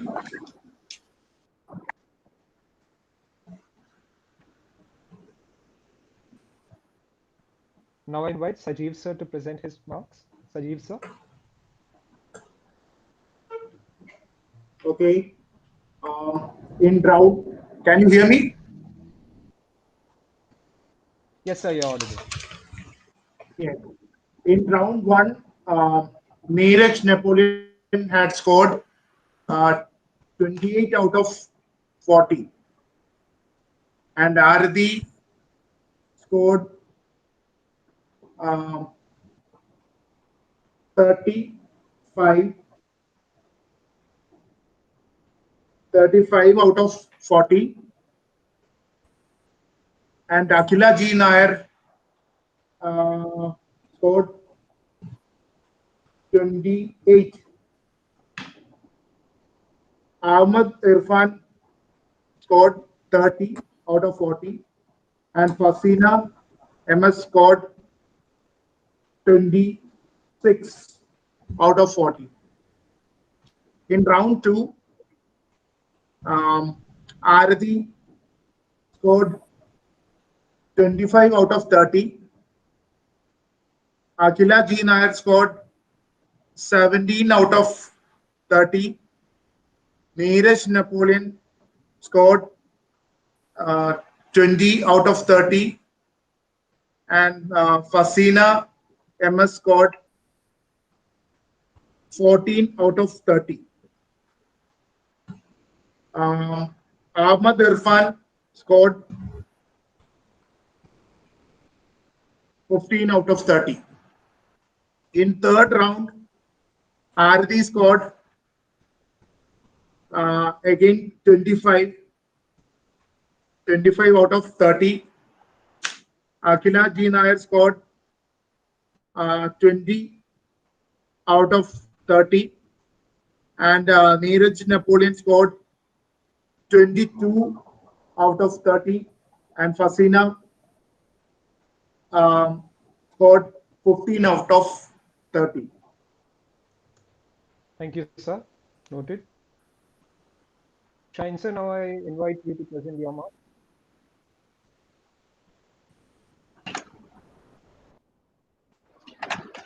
I just want to congratulate all the participants who have joined with us. That's the first thing, and I'm actually surprised with the quality of work that you have done. And moving to my marks.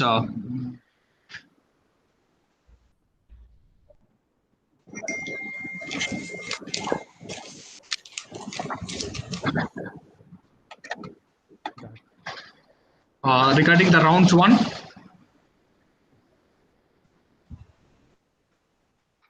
just 1 second.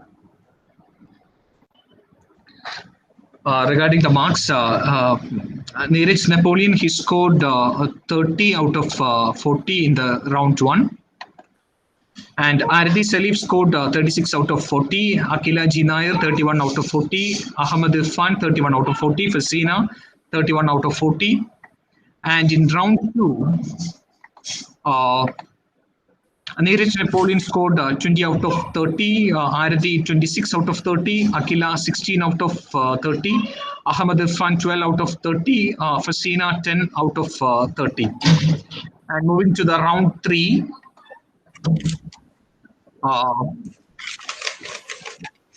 Neeraj scored 18 out of 30, Arati 19 out of 30, Akila 18 out of 30, and Fasina scored 18 out of 30. Yeah, that's my results. Thank you very much.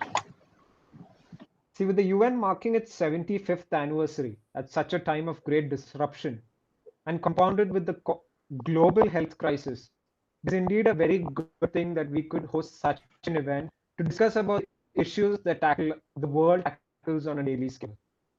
This COVID-19 is just a stark reminder of the need for cooperation between people in order to tackle situations, find problems, find solutions. And this panel discussion that we had is a prime example of that. I'm very thankful to everyone that participated, who took their time in preparing and doing all this for us.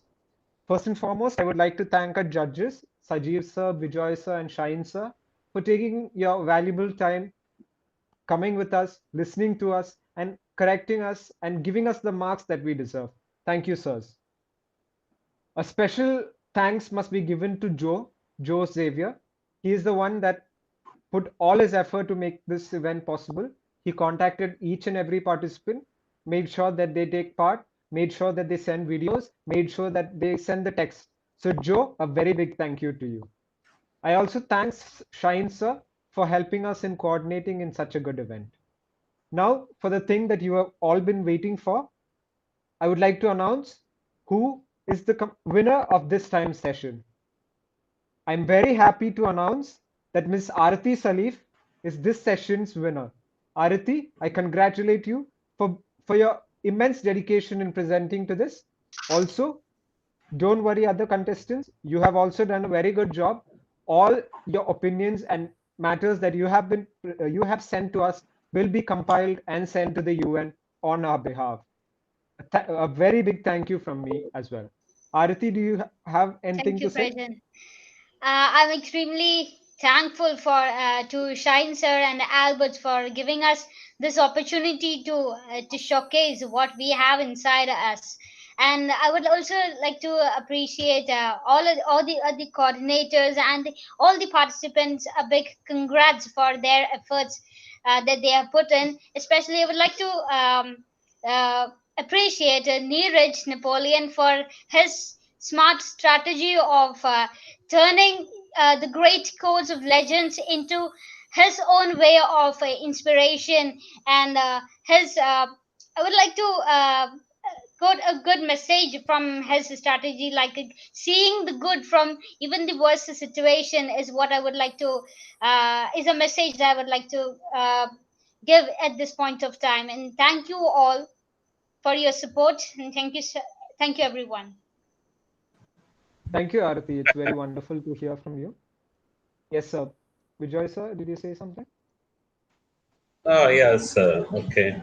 I also take this opportunity to congratulate all the five participants. They are extremely well participated, and they are extremely potential students. So my all wishes to all the participants, and go ahead. So a bright future is waiting for you. So go ahead with confidence. All the blessings will be there. Good luck. And also, I congratulate Mr. Frajin for his wonderful anchoring, and also our science sir and our Sajid sir. All both are my best friends, best colleagues. So I thank a lot to Sajid sir and Shine sir also. Okay, thank you, Sang. Thanks a lot. Thank you, sir. Thank you for your words. Thank you. With that, we can come to the conclusion of this session. Okay, sir, you can continue. Shahid sir, yes. So I take this opportunity to congratulate all the participants who had extended your views regarding the topic. Um, it was a nice discussion and a nice competition also between you the participants. And I congratulate Frijin Ruja for your wonderful anchoring, and I congratulate our respected Shine sir for conducting this program, and I also congratulate Joe Xavier, uh, who had wonderfully coordinated. And once again, I congratulate our beloved Bijoy sir for judging this competition, and Thank I you. also wish all the best. Okay, Thank you, sir. Thank you, Sajid sir. Shine, sir, would you like to say a few words? okay. Uh, I'm forced to. Thank you, Fajin. I would like to congratulate all the people, especially the participants who came for this program. I mean, who participated this program. Uh, Starting with Neeraj Napoleon, uh, Albertian itself, Arati Salif, she's also an Albertian. Akila G. Nair. Akila, I believe that you are from Kottayam, right? I forgot your college name, but I appreciate in case if you could share. Is it SN Berkmans? SB? No, it's BCM College, Kottayam. BCM. Okay, right. Yeah. Thank you very much. Yeah, BCM College Kottayam and Ahmad Irfan. Then he should be from SB College Changanasheri, right? And our Fasina. So we have three people from St. Albert's itself and two people joining from two different places. One from Changanasheri and another from Kottayam. And this is my third session of UN 75, which shares a lot of new ideas. And I believe this is the best of the best of the three series. Out of the seven series, we have completed three on today. And I believe this is the best that I have participated. Uh, I was actually surprised when Arati Salif started her speech, and when she dominated in her second round also, and in final concluding round also. All the judges have the same concept. When I see the marks, I purposefully believe that the judges should not share in between, so that I share the marks in between, so that we will have a fair judgment at the end. That's what I always believe in. Uh, uh, so I had seen a steady mark with regard to everyone. More than the mark, I forget about the marks and the things. The important thing is what view that you have shared, the ideas that you have put on the floor, the thoughts that you have aired. Those are the things that I would like to share, because that makes everything different. And I was actually surprised with a lot of inputs from Arati, followed by Akila, followed by Ahmed Ifran, and Neeraj, Fasina, and uh, uh, those are the five people.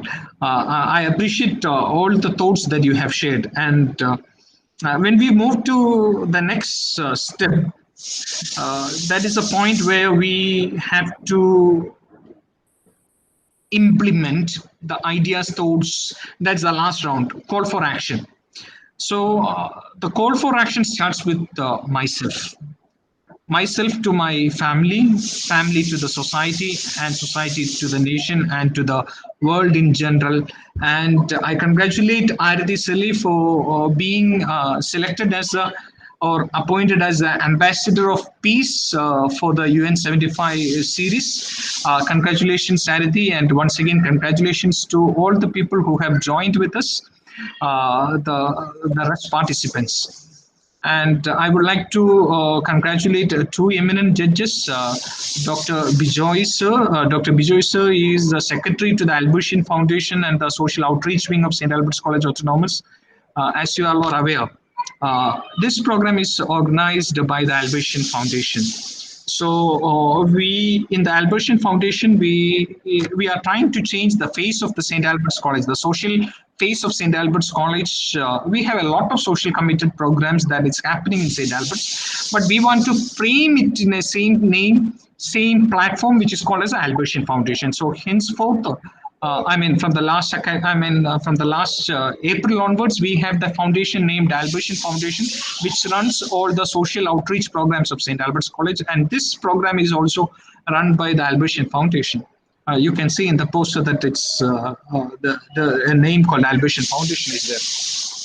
So Dr. Bijoy sir is serving as a secretary to the Albertian Foundation, while I coordinate the entire foundation activities. And we have identified 5 pillars, and we have 5 faculty members who are into the various activities, and we are responsible for those 5 activities. And I believe that in the coming days, we will see more of events under the social outreach of the Albertian Foundation.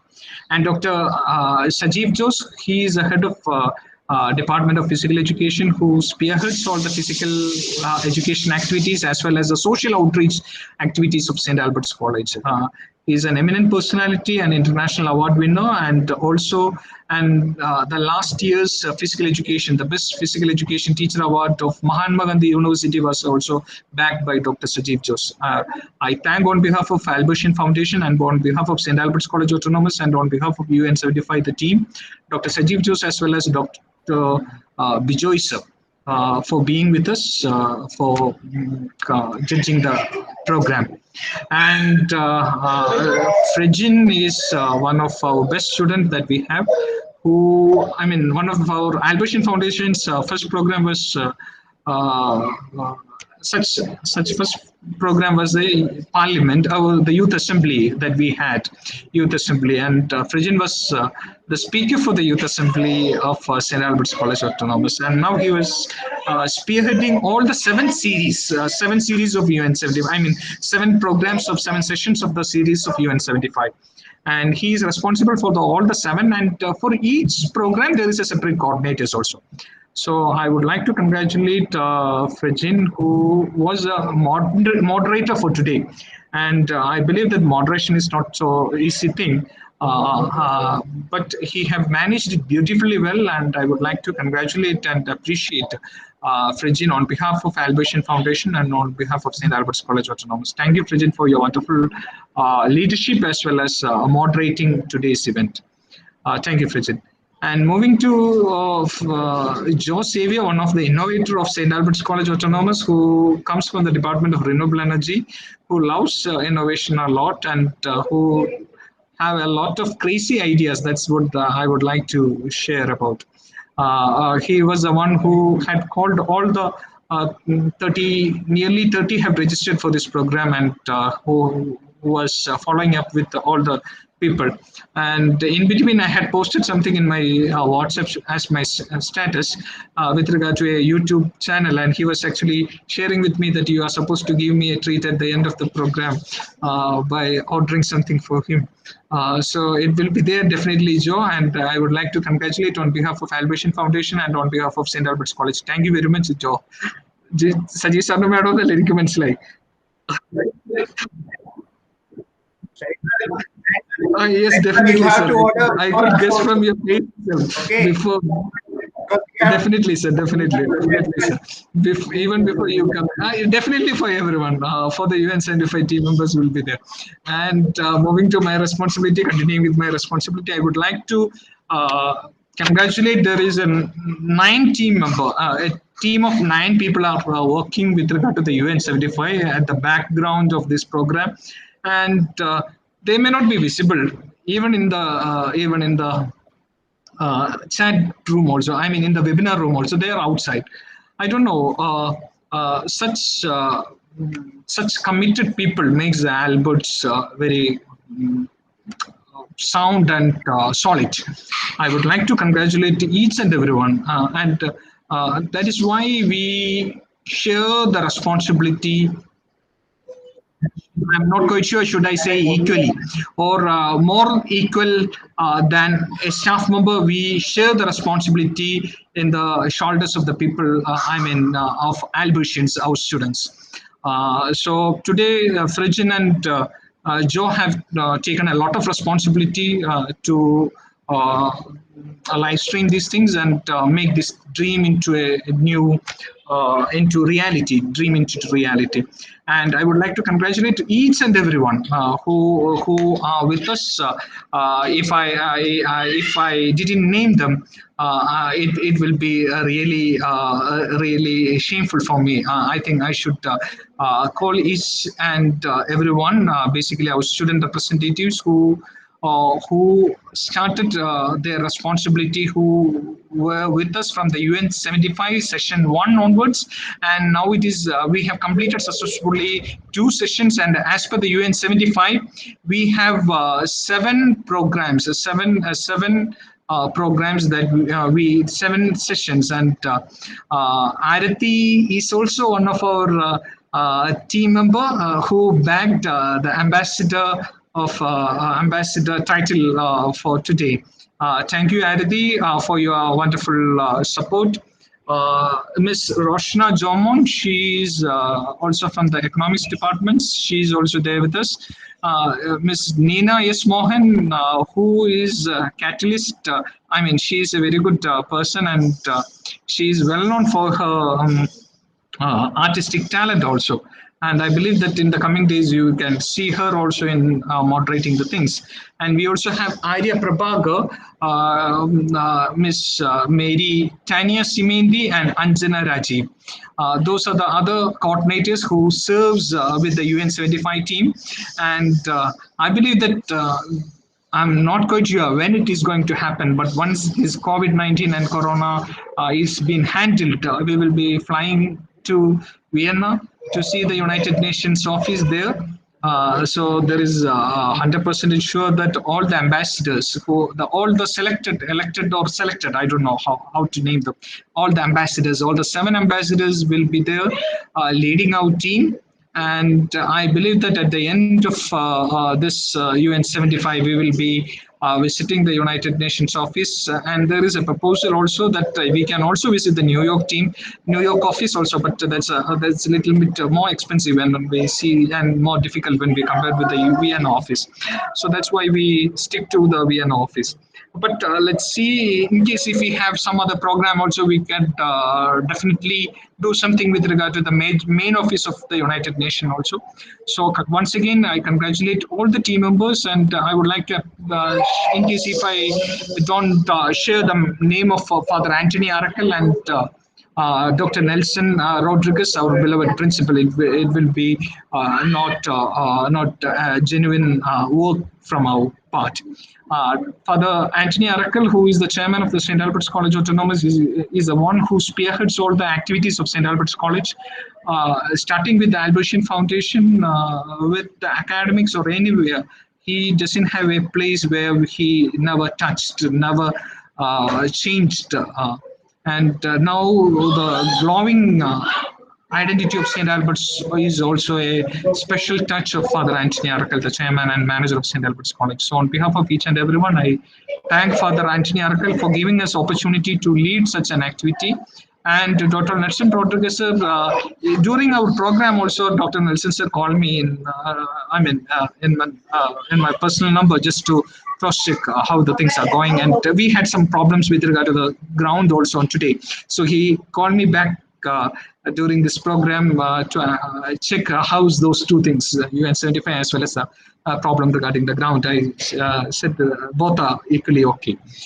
So I thank on behalf of the social outreach team, the Albertian Foundation, and the and the St. Albert's College Autonomous, the management, the principal, and all the staff members of St. Albert's College, and all the students who are seeing through the live stream of St. Albert's College Autonomous. So once again, thank you very much for everyone. And once again, I would like to congratulate each and everyone, especially one comment to all the rest of the participants, the rest 4 participants of today's, and other than Arati. Do apply for the next 4 more sessions and win in at least one. So don't forget, there is we have four people on today, and we have 4 more sessions that is going to happen. So grab the title. You have an experience of today. So don't forget that. Do apply for the next session. I believe that Efrajan and all the team members is going to share the next thing by today itself. So once again, thank you very much. Over to you, Efrajan.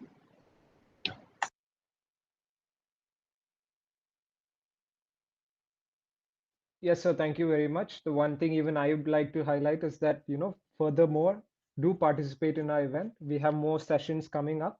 We'll be putting it our all in those, and I hope that you would be participating in those also. Akila, a special mention to you. Please do participate. We do encourage students from your college to participate as well, so that we can make this a more discussive one and make this more productive. And by the time we send all these documents to the UN, it will represent what we in Kerala actually mean. Thank you. Thank you all.